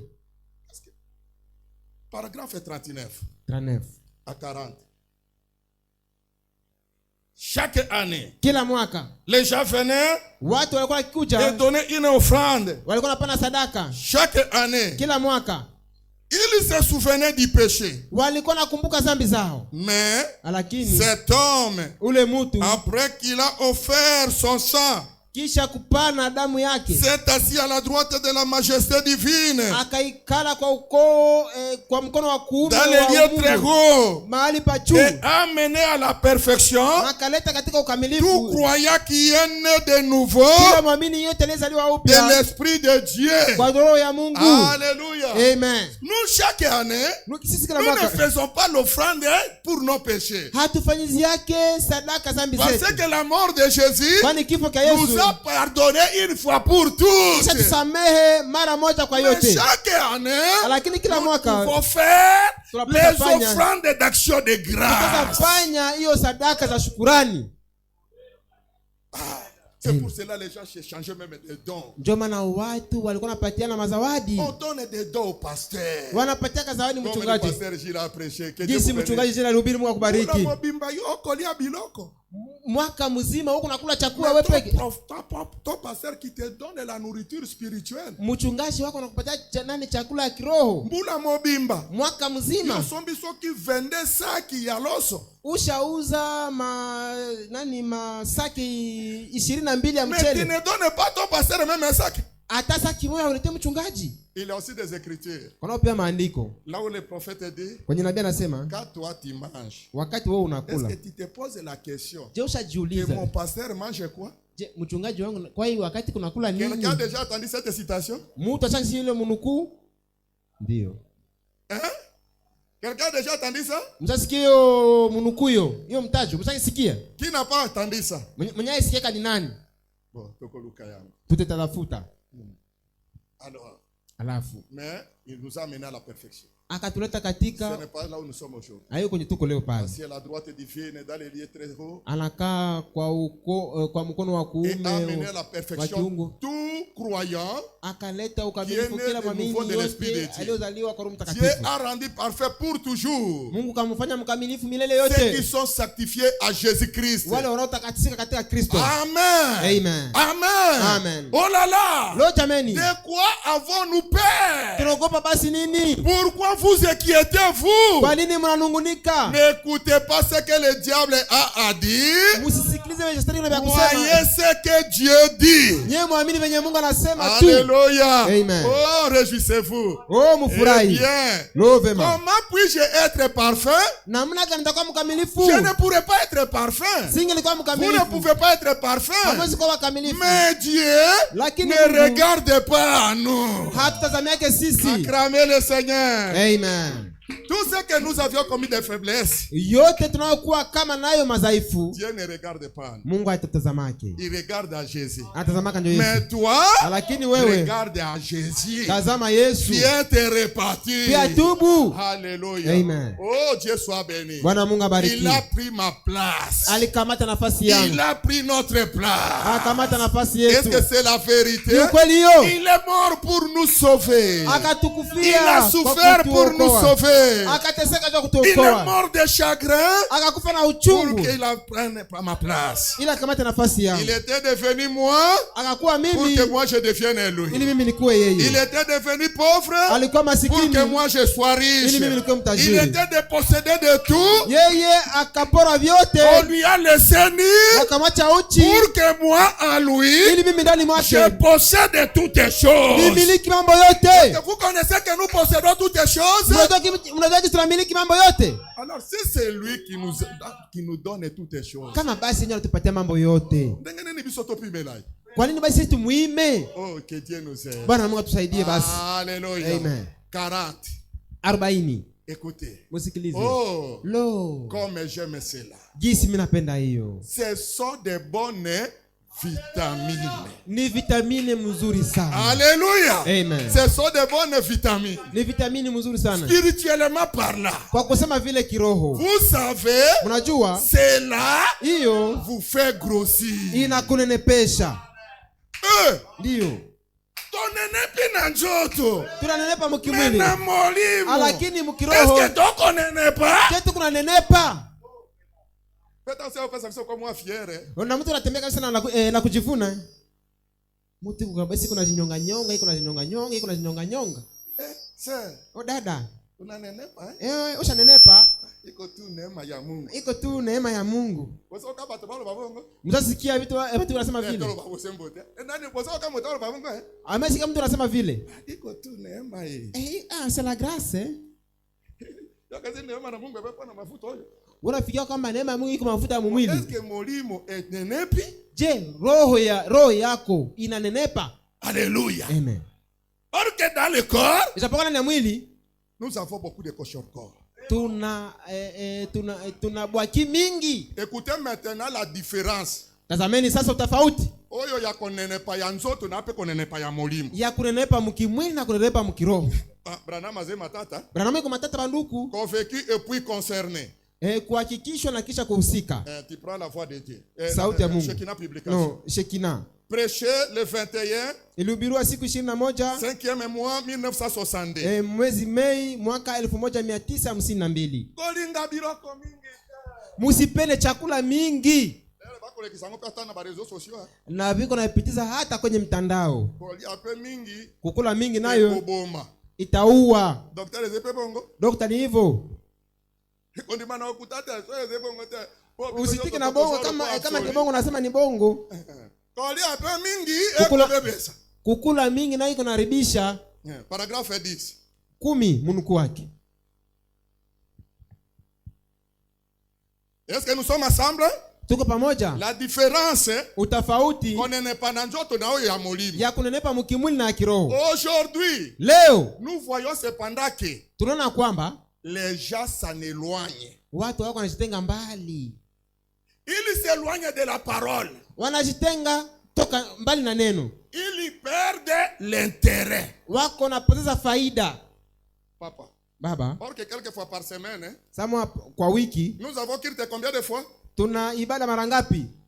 3 fois. 3 fois. Mara 3. Mais dans 3 fois là, katika ile mara 3, tu viens combien de fois? Unakiweka mara ngapi? Mais par jour, kwa siku, nous mangeons combien de fois? 3 fois. Tunakula mara ngapi? Mais soki oliaki na tongo te. Kama ukula asubuhi. Nasusu obimaki mwa misho makabwe. Unatoka mkazi moja hivi. Frère Bujo. Nuku Bujo. Boni sana Bujo. Soki motasio mwa lisolo molai. Frère pardon. Mimi natoka tu. Je n'ai pas mangé le matin. Si ukula asubuhi. Ako pota kende kolia. Iko nafanya haraka aende kwa. Avez-vous déjà entendu les gens dire ça? Msasikia watu wako wanasema vile.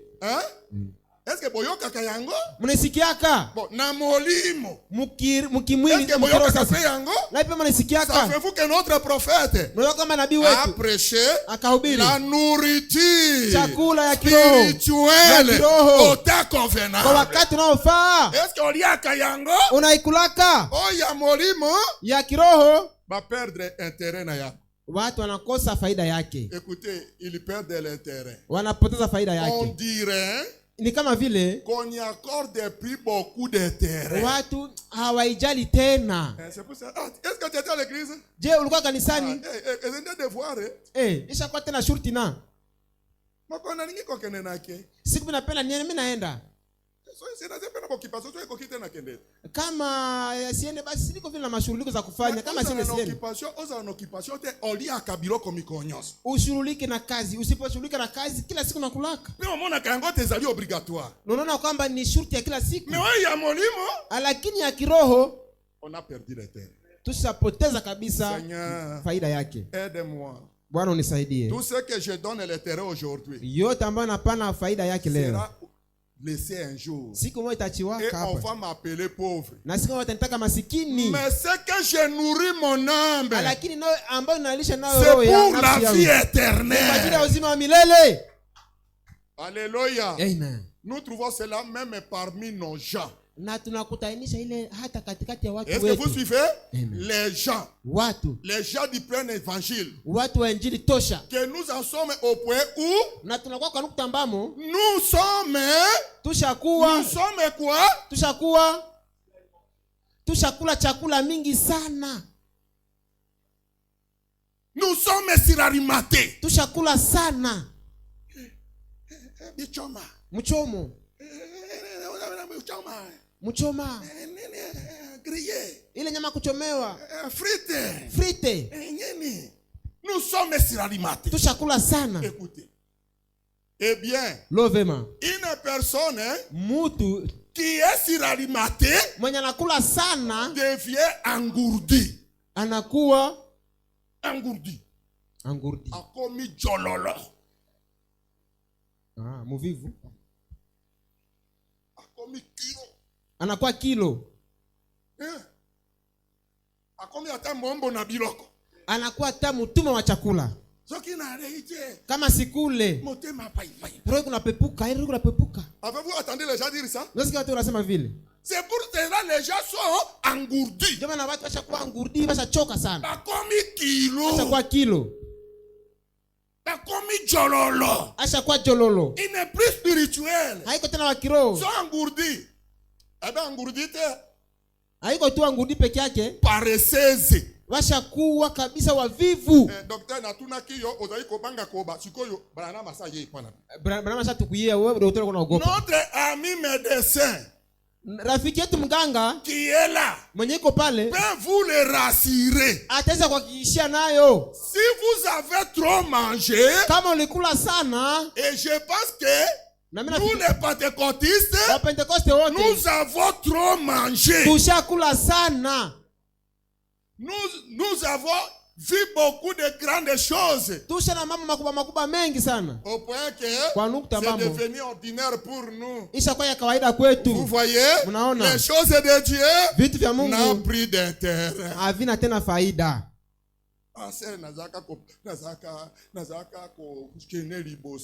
Dada nilikuwa nafunga mwanzo kule kumwanzo.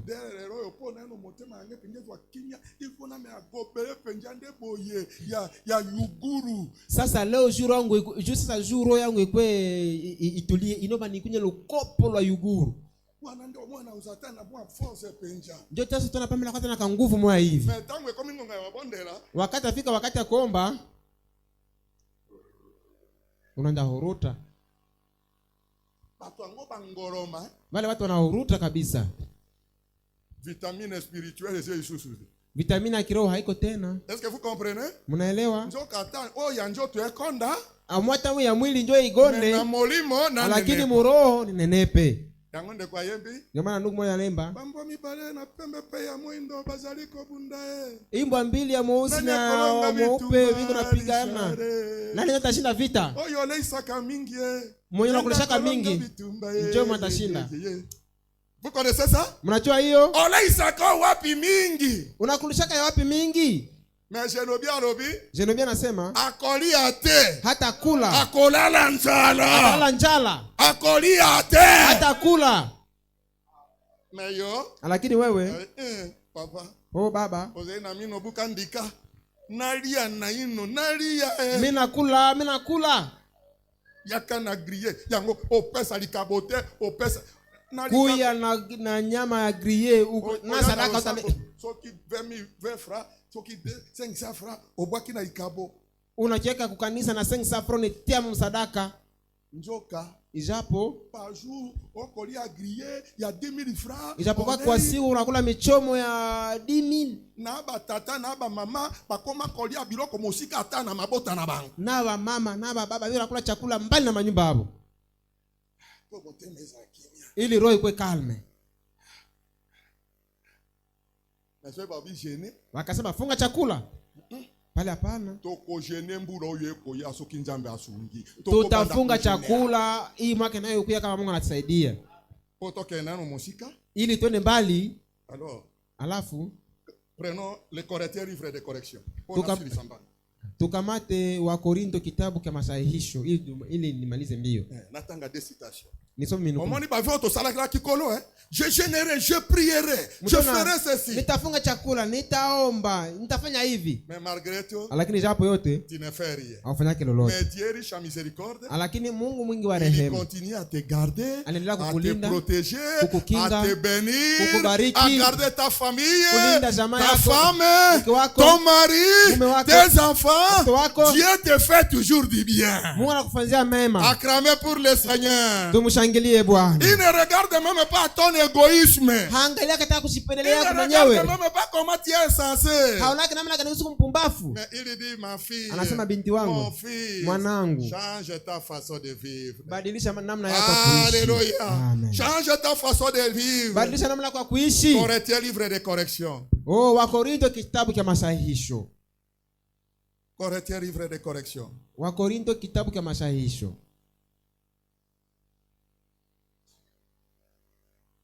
Tu as trouvé ça? Ushaipata?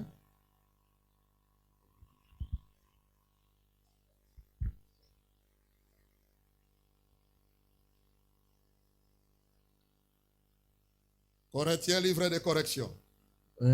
Kitabu cha Wakorintho kitabu cha masahihisho. C'est-à-dire c'est toi maintenant Kusema ni wewe qui est ce livre de correction. mwenye ni kile kitabu cha masahihisho. Dieu veut te corriger. Mungu anapenda kusahihishe pour que tu marches bien. Prêchez le 14 avril 1957. Le 14 avril 1957. Est-ce que nous sommes ensemble? Tuko pamoja? Amen. Corinthiens livre de correction. Wakorintho kitabu cha masahihisho. Paragraphe 157. Nous commençons même. 157.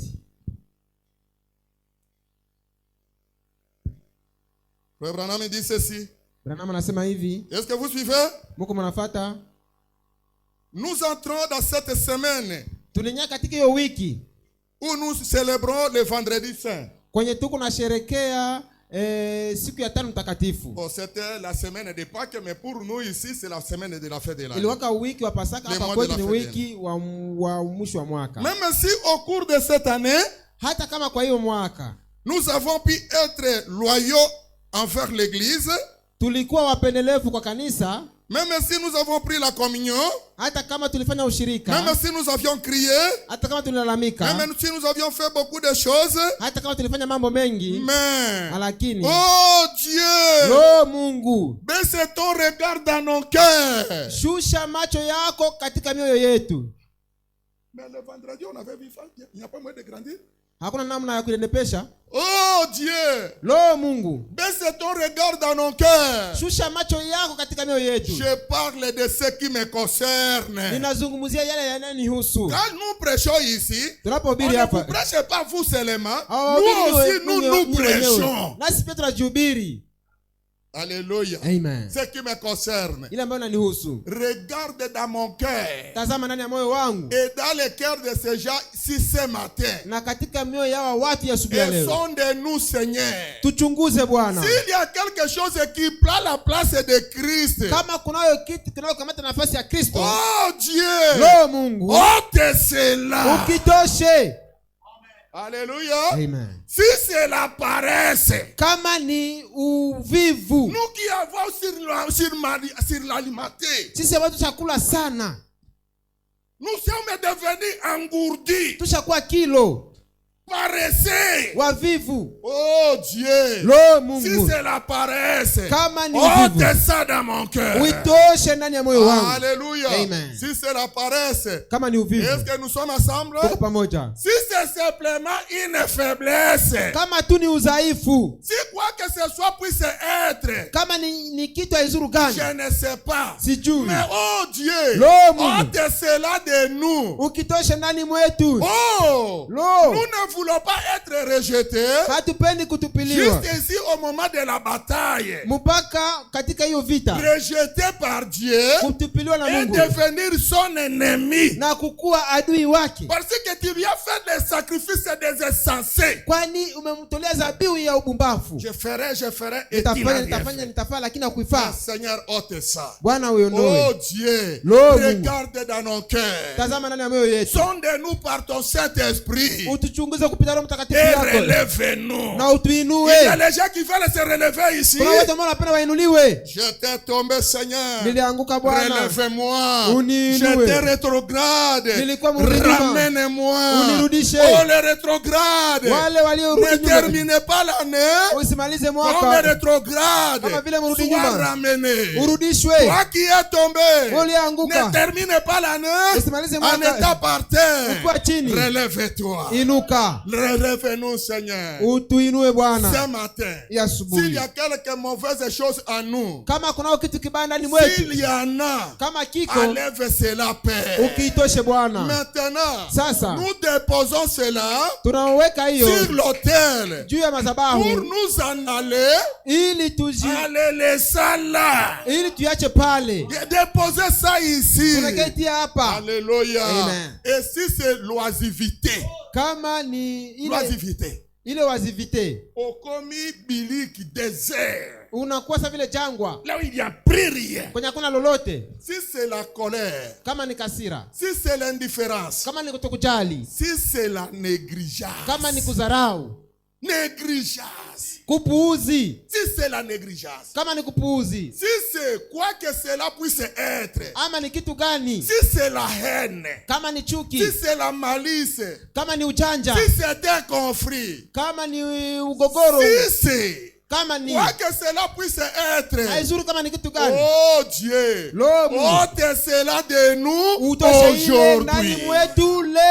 Est-ce que quelqu'un comprend? Mtu naelewa? Puissions-nous être près de ta puissance, tupate kujaa na nguvu zako, d'attraction à ces prochains réveils, Seigneur. ya kuvutia kwa hiyo uamsho Et nous unaokuja terminons Bwana. notre année Tunamaliza mwaka avec wetu un réveil dans nos cœurs. pamoja na uamsho ndani ya Que mioyo chacun yetu, soit un réveil. na kila mtu akuwe na Au uamsho, point que plusieurs viendront ili wengi waje et seront sauvés. nao wataokolewa. Alléluia. Amen. Dans cette petite communauté Katika hiyo où kikundi nous ya watu avons wadogo fourni un grand effort. ambao tumefanya nguvu zote. Alléluia. Amen. J'y tenais le premier réveil. Nilikuwa Il y a maintenant 10 ans. nilikuwa na pale Maintenant, na mwaamsho je kunapita miaka t'ai pris 10. de nous donner ce véritable.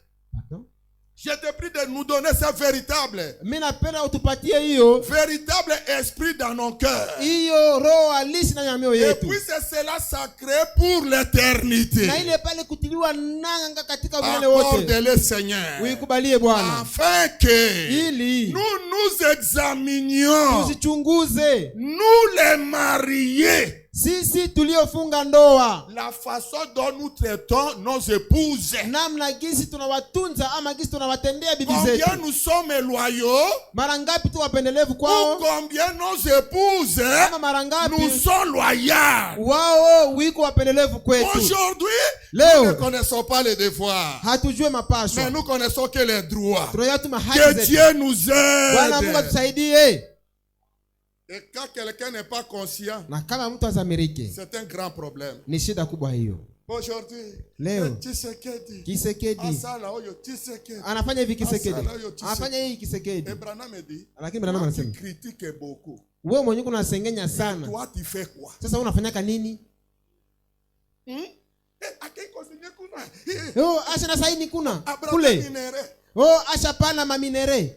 Awa ya Abraham minere. Gisha asha pana maminere. Yoza bena Kongo. Soko mkongo hapa. Tango Kagame akozwa minere wana 30 lelo. Wakati Kagame kuna kamata ya maminere miaka bakubwa Yako tumi. boma bato. Na iko na wabati. Yoza bena. Soko tu hapa. Yo salini. Wewe basi unafanya nini?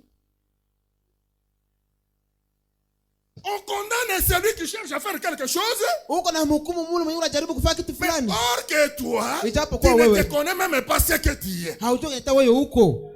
Que Dieu nous aide. Bwana Mungu atusaidie. La façon dont nous traitons nos épouses. Namna gisi tunatendea bibi zetu. Oh, et puissions-nous simplement Na tupate tu comprendre dans nos cœurs ce matin kuelewa katika mioyo yetu asubuhi ya leo. ce que nous passerions Kile si tungeliwaza quelque chose de pareil arrivait dans nos foyers. kama kitu kia vile kingelifika mhuduma Et yetu. puissions-nous alors Na tupate nous sasa attacher à toi kufungamana et nawe dire, na kusema, oh Dieu, Lo Mungu, ayez pitié de moi. uturehemu, unirehemu. Quand tu condamnes d'abord l'autre, est-ce Unapomhukumu que toi mwingine, tu as une bonne position? je, wewe unao msimamo nzuri? Toi tu as une position devant Dieu. Wewe kuna msimamo nzuri mbele ya Quelquefois Mungu. même la personne que tu condamnes là, lui est spirituel de plus que toi. Sasa zingine hata yule mtu mwenye kuna hukumu, zingine tena ni wa kiroho kushinda wewe. Mais ayez Lakini pitié de lui. oh Mungu turehemu. Yo yakana usambote okana.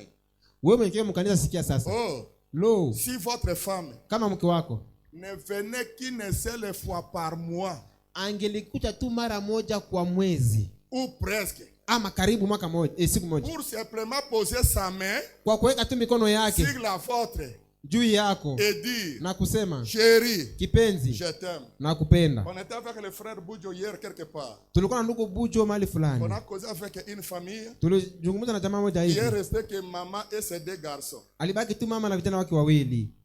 On a adoré avec leur père il n'y a pas longtemps ici. Tulikuwa na abudu na baba yake hakuna siku mingi. Baba yao. J'ai essayé jusqu'à montrer qu'il a déjà commis des péchés pardonnables. Tukasema basi ule baba tukafika kusema kosa ashakafanya dhambi ambayo haitasamewaka tena. J'ai dit les enfants. Nikamwambia sema watoto, il y a quelquefois des choses que vous ne connaissez pas. Kuko vitu ambavyo hamjui. Il y a des choses. Kunayo mambo. Le mariage est là. Ile ndoa hiyo. Quelquefois ce que nous voyons, haiko njoo hayo. Quand nous allons enseigner le corps de l'homme, tutakapohubiri mwili ya mume na mwili ya mwanamke, c'est frère Branham me dit Branham anasema que Dieu a créé l'homme, Mungu alimuumba mwanaume puisse lui consoler, ili mwanamke apate kwa faraja kwake. Est-ce que vous connaissez cela? Mnajua hiyo? Il dit anasema si elle ne le fait pas, kama afanye hiyo, il va aller chercher cette consolation ailleurs. Atatafuta ile faraja penginepo. Regardez même les lions. Muona ta simba. Qui a déjà vu le documentaire des lions ici? Mashakaona hiyo maelezo kuhusu simba ni nani? Bon, pasteur Gilles, pardon. Mjua Gilles usamee. Pesa na moi témoignage. Tango mona ka documentaire ya ba lion ezala kaboni. Wakati unaonaka hiyo maelezo kuhusu simba, naona namna gani?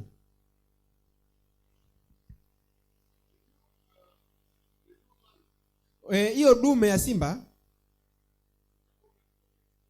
ayo kwanja ni kwanja iko mchungaji ana kinga. Na simba zinaishi ndani ya jamaa sasa vile watu. Na jamaa ya masimba zinaishi katika majimbo. Ndio kusema kila jamaa iko na mkubwa wake. Na kila mkubwa anaheshimia ile eneo ya jamaa yake. Na ndani ya jamaa ni dike ndio anataka winda. Na hiyo dume inakinga na dike na batoto. Pour aller vite. Maintenant quand les lions mâles est assis. Wakati hiyo dume inakaa. Qu'est-ce qui se passe? Kitu inapitikanaka. Quand les lions mâles. Wakati nani est assis comme ça. Inaikala hivi chini. Où se trouve la femelle? Muke dike na. Vous allez voir que la femelle est en train de circuler le mâle. Iko nazunguka. Mais le mâle est assis. Lakini ayo nakaa. Frère David, tu as déjà vu ça? Frère, tokoloba ezala bosemu. Iko vitu ya kweli, tuseme bongo hapa. Nani asa mona yango fanda pasteur? Machanga vile nani? Kayembe ezala kaboni. Inaona namna gani? Tango mobali afandi. Wakati anakaa, mwasi iko nazunguka pour l'assister, kwa kumushikilia, pour la caresser, kwa kumupapasa. Et ce sont des choses que frère Branham me dit. Na ndio vitu ambavyo Branham anasema. Dieu a créé l'homme. Mungu kaumba mwanaume jua vile vitu. Mais le mari, lakini bwana la brasimba, yuko kwenye brasimba toute la journée, mchana wote nzima. Il vient, bon, limbisangarite. Unisamerite. Na wote baby shote. Sio na mahubiri tu niko tusisirike chandre. Mais il vient. Anakuja. Boni kuna na mosa. Na maana kanikule kukazi. Nene le kibie. Leo ulipita mzuri. Kwa kumama. Bwana Mungu asifiwe. Otikiye. Unamwacha? Yema kwa koti na dusha na misukola. Yeye anaingia mudusha na jinawisha. Glodi tena tata biroko kuna. Glodi tila babako chakula pale kumeza. Fika kolia yote yamewa na telecommande. Kwenye iko nakula wewe na telecommande ya television. Et lui, na yeye quelquefois il va dormir. Anda lala. Dieu n'a pas créé l'homme qui lui soit comme ça. Mungu akumbaka mwanaume jua kwa vile. Il lui a créé alimuumba que quand il est en train d'arriver, alipokuwa akifika, vous l'embrassez, unamkumbatia, vous le caressez, unampapasa, akoimioka bien, anajisikia mzuri. C'est là qu'il sait ça que je suis vraiment un chef. Hapa lenyewe anajisikia kwamba yeye iko mkubwa wa nyumba. Et s'il avait même des problèmes, na kama basi alikuwa na shida zake, attention na yeye bandiko kita. Tasio inashuka. Mais nous n'avons pas le temps d'embrasser les hommes. Hatuna wakati ya Nous n'avons kuwavutia pas wanaume zetu. Wewe bila kumsutote ya kawa. Kuna vitu mama tunavibiria Na hapa. bana bazalia wa bako yo kabiso Na watoto wako pa ebika papira tusikiliza. Tango toko te ya wa ba maki, ba maniki. Wakati kuna tapa vitu nani ya vipodozi hapa. Tunahubiri vitu vya vipodozi. Bino boyo bozaki vendredi te. Nyewe mko hapa Ijumaa. Totanga ki manikile. Tulizungumzia kuhusu vipodozi. Oyo manikile passer jira te yaki. Vipodozi ambao mchungaji jina alihubiri hapa. Bato bako tia ngona ba lèvre. Anasema watu wanataka kumidomo. Branama robite ze imape. Branama anasema ni mbaya. Bongo biso toko ba ote.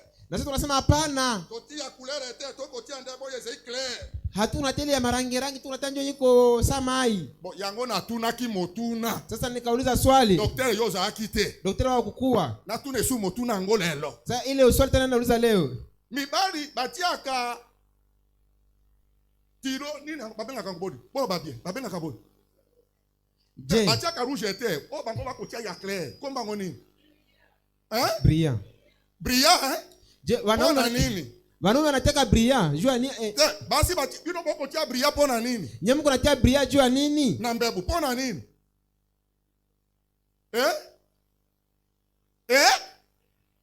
Bon, docteur, na mbebu ya mibali, na mbebu ya basi, ekesani? Midomo ya wanaume na ya bibi inapishana? Bon. Tozonga biso nyonso to banda kotia brillant. Basi sasa sasa wote tunye kwa tia brillant na wanaume na wanawake. Françoise ngai na bandi pe na tia brillant. Françoise na mimi natangalo na mbebu lokola yo. Françoise na mielo mimi na tia brillant, juu na mimi na midomo sasa yako. Mama Juste. Ngai pe na banda kotia ngopete? Mama mbebu na yo no na ngai keseni te. Midomo yako na yangu, midomo yako na yangu haipishani. Ba composer simike ya mbebu ya mobali no ya mwese za different.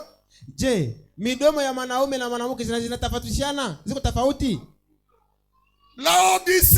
Laodikia. Mondanité. Kidunia hiyo. Comme un serpent. Kama vile nyoka. Et même les petites filles qui sortent ici, na watoto regarde. Bakona ba Ferdinand makolo. Tukona marangi kumikono. Bakotake. Ate ya kalikambo kasho ezi mabe. Pourquoi mama akosala yango? Watoto biko nasema banahubiri yake hii vitu basili ya mbaya. Bana oyo bakomona bino.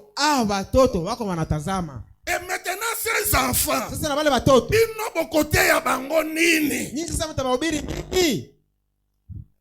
Que Dieu nous aide. Bwana Mungu atusaidie. Seigneur, aide-nous. Bwana utusaidie. Ôte ces choses. Ondoa vile vitu. Songi sa citation.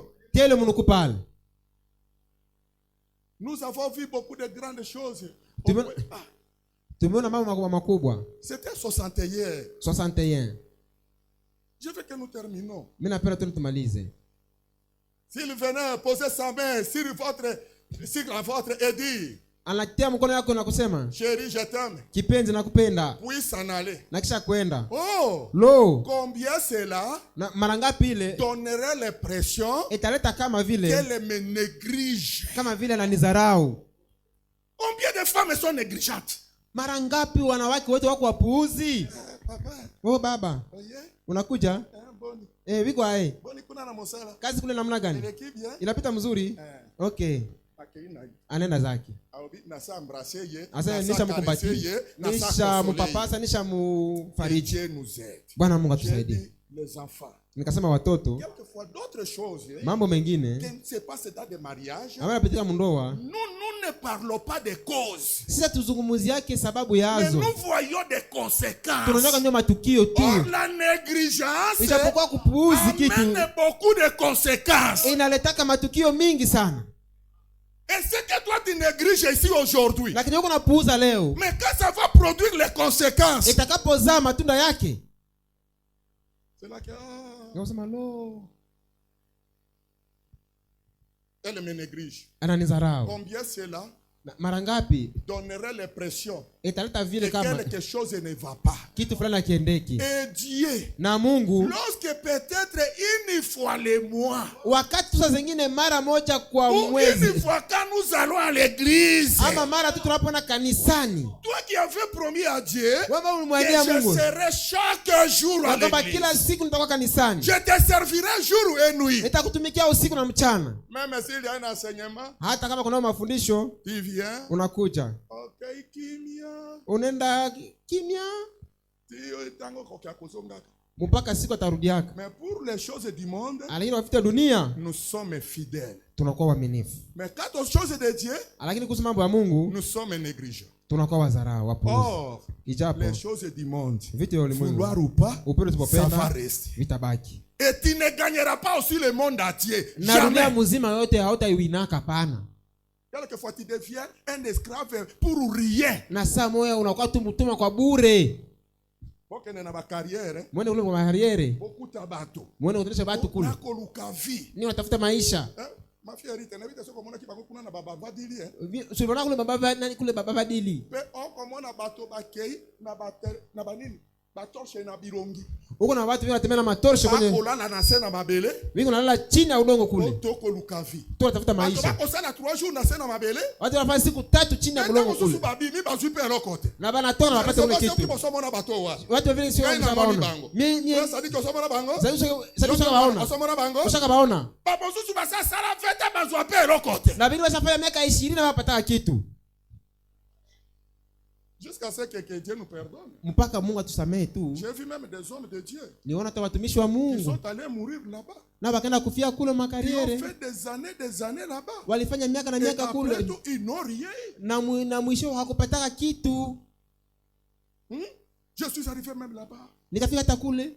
J'ai trouvé mon beau-frère Nilikuta kule bofe yangu. qui avait déjà fait 6 et 4 ans. Mwacha fa kule miaka Dieu me 4. pardonne, je ne parle pas mal. Si, Tu connaissais papa Like Michel, non? Tulikuwa na papa Like Michel. Like Michel. Michel. Si azaki kuna na ba soki mambati Alikuwa kule na mambati. Je le trouve là-bas. Mimi namkutanisha kule. C'était l'époux de ma grande sœur. Ilikuwa kwa bwanake ya mkubwa wangu. Ya dadangu mkubwa. Nikasema bonde. Mie peke nikalaka mnyumba kwa Kisangani. Niko na chungu utakuya ukuye. Niko na chungu utakuya ukuye. Leo miaka 3 hii imepita. Au haurudie. Nusha kwa baba mkubwa hivi. Je vous le dis chaque jour. Namwambia kila siku. Wiko nenda kama kilomita ngapi? Kwenda na kurudi, kwenda na kurudi. Uko na? Oh, on a trouvé du sable. Mais dans ce sable, il y aura beaucoup d'argent. On aura beaucoup d'argent. Il y a même un frère qui était venu aussi si c'est d'ici. Na uliwaka ndugu mmoja toka kwa Isiro. Même l'homme de Dieu Mbuta. Na ule mtumishi wa Mungu Mbuta. Sio kama unamjua. Atiki mwasi na Isiro asasa lipe wana soki combien d'années. Anaacha kule bibi yake, ashafanya kule miaka karibu ngapi hivi sijui. Nikasema, ndugu yangu, c'est Dieu qui a fait que j'arrive ici. Ni Mungu ndiye aleta nifike hapa. Rentre quand même à Kisangani. Rudia basi Kisangani. Enda una jamaa yako basi. Je suis allé à Bavadili. Nikafika kule Bavadili. Il va me suivre là-bas après 7 jours. Akana nifuata kule kisha siku 7. Pour dire que bon frère. Akasema bonde. Je pars à Kisangani. Mimi nenda Kisangani. Mais lakini je dois d'abord entrer si à Vatican. Ndani yako tena Vatican kidogo. Une carrière là-bas Vatican. Kuko karere mvi ndio Vatican. Là-bas. Kuko pia makondoo kule. Nene ni balage. Ndio sasa nene Kisangani. Je vous l'ai dit. Nawaambia. Ndenge akotaki. Alipoingia Vatican. Mimi narudie. Ndenge akotaki wana. Gisa aliingia kule Vatican. Akafuata na kule mwaka moja tena nyingine kule Vatican. Moi j'étais à Bukavu. Mimi nilikuwa Bukavu. Alors qu'il va m'appeler. Ndio sasa ndaniita. Nimetoka. C'est une longue histoire. Oh, ni hadithi mrefu. Après tout il n'avait rien. Na mwishowe hakupata kitu. Anafika Kisangani. Anarudia tena kule. Ni ndio anaenda kufia kule. Pour montrer que kwa kuonesha haiko juu melala chini ya bulongo kule ndio utakuwa mtajiri hapa. C'est la bénédiction de l'Éternel ni baraka ya Mungu qui enrichit, inatajirisha. Alléluia. Amen.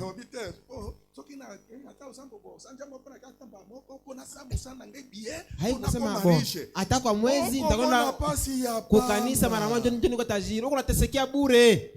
C'est Dieu qui bénit. Ni Mungu ndiye anabariki. Est-ce que quelqu'un me comprend? Mungu mtu mmoja ananielewa. D'abord la dernière citation pour l'aujourd'hui. Tusome sasa bunuku ya mwisho. Là nous lisons. Kwa hiyo tunasoma. C'est Corinthiens livre de correction. Ni wa Korinto kitabu cha masahihisho. Jambo ya corriger yo. Mungu amekusahihisha. Mais ce que nous lisons maintenant. Kwa tunasoma sasa. C'est la prédication de frère Branham. Ni mahubiri ya ndugu Branham. Il a prêché le 31 décembre. Ambaye hubiri siku 31 Disemba. Ezala ki veillé ya nouvelle. Ilikuwa kama kesha ya mwaka mpya. Ili mwaka mpya ianje. Mais il a prêché. Lakini akahubiri. il faut que vous naissiez de nouveau. Akahubiri inabidi munapasha zaliwa upya.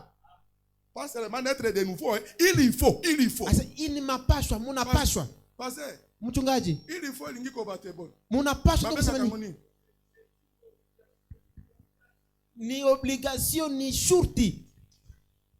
C'est-à-dire wana ezia usiku kwa volonté na motote. Pala haiko mapenzi ya mtu hapana.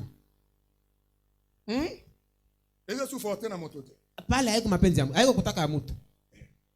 Komi olinga te. Imekuwa upendo usipopenda. Olinga te. Upende usipopenda. Le 31 siku 31 il faut que vous naissiez de nouveau. Inaomba le 31 décembre Disemba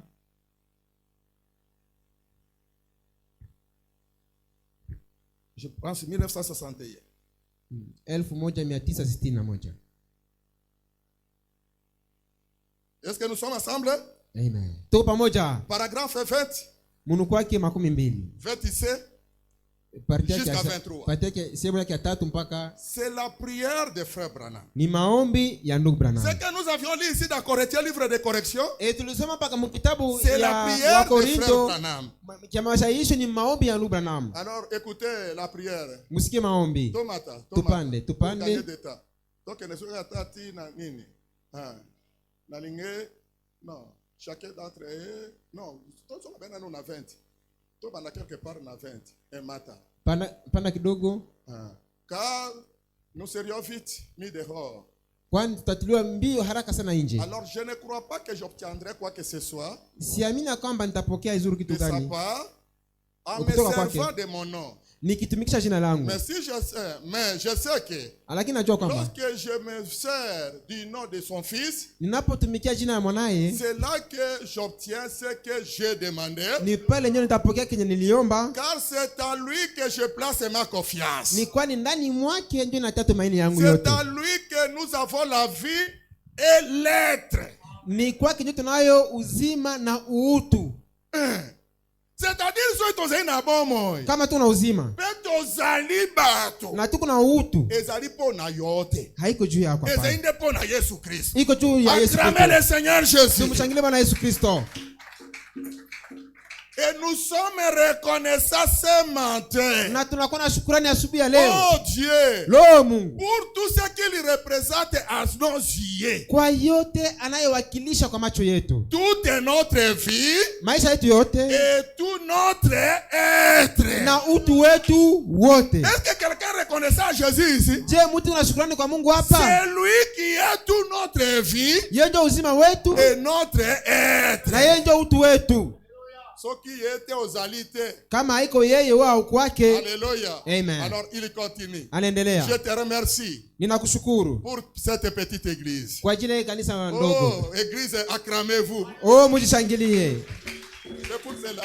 Ndio maana nous sommes les enfants de Dieu. Tuko watoto wa Mungu. Tu viens ici. Unakuja hapa. Tunahubiri. Quelquefois ça te frappe. Saa zingine nakupiga. Quelquefois tu trouves comme si on t'a injurié. Saa zingine unaona kama wamekutusi hata. Tu sors même avec colère. Unatoa nusu kasirika. Mais tu vas encore revenir. Na tena utakuya tu. Pourquoi? Kwa nini? Parce que tu es la semence de Dieu. Kwani wewe uko mbegu ya Mungu. Amen. Hata usiriki. Hata unasirika. Mais ukozonga mbele. Utarudia tu pale. Poze mwana na nzambe. Kwani uko mtoto wa Mungu. Nibetela neno maboko. Jipigie mkono wewe mwenyewe. Jishangilie.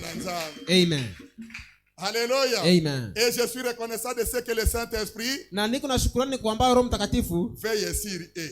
Anakesha juu yao. Est-ce que c'est le Saint-Esprit qui vous garde? Ni Roho Mtakatifu ndiye anawalinda. Qui reconnaît que c'est le Saint-Esprit? Nani anatambua kwamba ni Roho Mtakatifu? L'ange du Seigneur, malaika wa Bwana, la colonne de feu qui le garde. Tena mkinga. Je suis reconnaissant. Niko na shukrani. Puisse ce merveilleux Saint-Esprit ya damani Roho Mtakatifu les conduire sans cesse. Iwaongoze pasipo kuchoka. Et les guider sur les sentiers. Na iwaongoze katika njia qu'il voudra leur faire emprunter. Ambayo Roho Mtakatifu itapenda iwapitishe yamo. En lisant dans l'Ancien Testament, kwa kusoma katika agano la kale, en lisant le Testament, kwa kusoma hizo agano, l'Ancien et le Nouveau, agano jipya na agano la et kale, aussi dans l'âge de Nicée, na katika hiyo kizazi cha Nisea, nous voyons que tunaona kwamba lorsque la maladie frappait les saints, wakati magonjwa ilikuwa kipiga watakatifu, toute l'église se réunissait. kanisa yote nzima Est-ce ilikuwa que vous suivez ça kusanyika. très bien? Mungu nifuata, Se réunissaient ilikuwa kusanyika et d'un pamoja seul cœur, na kwa roho moja ils évoquaient Dieu. walikuwa naita Mungu, Et ce qu'ils demandaient na kenye walikuwa naomba leur était accordé. ilikuwa na wapewa Chacun d'entre eux, kila mmoja katikati en yao, tant que membre du corps de Christ, kama vile mwanamemba wa mwili wa Kristo, jeûnait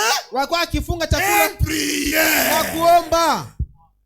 Est-ce que vous savez? Utasikia Kongonde lo sambo etambolaka. je vile kanisa unatembea Tango makonekoti, wakati na miswa sei malali, wakati oya magonjwa yanafika, deni mobimba. mgonjwa, kanisa Toshene. yote tunafunga chakula Tobondela. tuombe. Passer pas gêner, biso pe toko gêner. Pastor Nasha afunga chakula na sisi tutafunga chakula. Okonda nena kubanga date ina okonda. Usiogope wewe, ndagona pana. Ulimo yakoma monene. Roho tanenepa. Jeûner et prier. Et Dieu attendait. Na Mungu alikuwa anachunga, Et Dieu attendait na Mungu alikuwa anasikia, et exauçait leur prière. na alikuwa anajibu maombi yao. Père, Baba, puisse cette petite église hii kanisa ndogo être tellement unie ipate kufungamana pamoja par les liens de l'amour, kupitia vifungo vya les uns pour kipendo les autres et par le wamoja Saint-Esprit, kwa wengine na kupitia Roho Mtakatifu, qu'elle deviendra comme une et de ces églises là nao watakuwa kama mojawapo ya zile makanisa où il n'y aura aucune friction parmi nous kwenye kutakuwa mateso katikati yetu au cours de cette nouvelle année. kwa hii mwaka mpya inayoanza. Ici, frère Branham Hapa ndio mwanamke anasema parle de la nouvelle année. hiki nazungumzia mwaka mpya, Nouvelle année. mwaka mpya. Yole yoko kwa mobimba oche yatangaite. Wewe unakula chakula yako mzima, hauniletea hata Boni kotobo. vitu gani vile. Kana peso ya molimo. Mimi nawapatia ya roho. Pola baki boni. Paulo alisema nini? Pasteur J. Pola baki boni. Paulo alisema So na pesi bino ya molimo. kama nawapatia ya roho, nyinyi mnipatia mwili. Si toza iba paternel. Situko watu situko baba. Mama. Tu wafanya kazi pamoja. Mama na Esther. Ko sangaite. Lokwa note yabwe. Oba ndo bondela. Enjambe pesa ye makasi. Zokisera ye nguya. Mama na Esther, wewe useme jinsi unahubiri vile. Mungu mpatie nguvu, mulete njo bugali. Njambe atabi, mama abo kio ya pima. Longo. Ba usambo ka ya okutabo. Yeye atasema basi nguvu tia mkinywa. Sio kanisa bongo ile. Yo bondela ete njambe ngana zo misere makasi. Uko naomba mimi nimpatie nguvu. Makasi ongenjambe na osongisere ezinde biloko yo okuramba. Ile nguvu mimi nampatia ni wewe ndio mbebie mtekee. Ote, bilamba etokaki. Comme il a beaucoup transpiré, Seigneur. No. Sunga yazwa bilamba mosusu. Gisi alivua yasho sana manguo yake ililowana. Mungu patie ngine manguo. Basi nitatosha manguo wapi? Elanga ya siko yeko ya. Hii mwaka ya mpya kuya. Na lolenge ya sika. Tutembee namna ya mpya kwa namna ya mpya. C'est pour cela je n'ai pas voulu que toka kotanga yango le trate. Ndio maana sikupenda tuisome ile siku. Tuisome ndio leo. Hallelujah. Na elanga ya sika. Mwaka ya mpya. Qu'il ait été amour divin. Wakuwe na upendo wa kiungu. Et que tout le monde na kila moja marche dans la voie de Christ. Atembee katika njia ya Kristo. Si bien que beaucoup de pèlerins kama vile wasafiri wengi épuisés le long de la route waliochoka barabarani viendront ici pour recevoir le salut. Watakuja hapa kwa kupokea wokovu. Shangilie hiyo. Alors avec 23 parce que je veux que nous terminions. 23 23. Maintenant, sasa alors que nous ouvrons ta parole ce matin, tunapofungua neno lako asubuhi ya leo pour trouver un réconfort, kwa kupata nguvu, et les tremplins qui serviront à nous approcher de lui, et les tremplins qui serviront à nous rapprocher de lui, na ile mama ambaye tata tumkaribie yeye. Je prie Père, naomba Baba, que le Saint-Esprit nous ouvre la parole, Roho Mtakatifu itufungulie neno, pour que Seigneur, ili Bwana, en tant que tes serviteurs, kama vile watumishi wako, nous soyons mieux équipés tuwe na vifaa pour affronter kwa kupambana la nouvelle année. Mwaka mpya. Que le Seigneur Dieu vous bénisse. Bwana Mungu apate kuwabariki. Amen. Amen. Alors, Chantez ça en français. Mwimbe kwa Kifaransa. Tanga malamu ya saleli yo. Owe ona ile uzuri ambacho kufanyizia. Tanga nyoso tika mokete.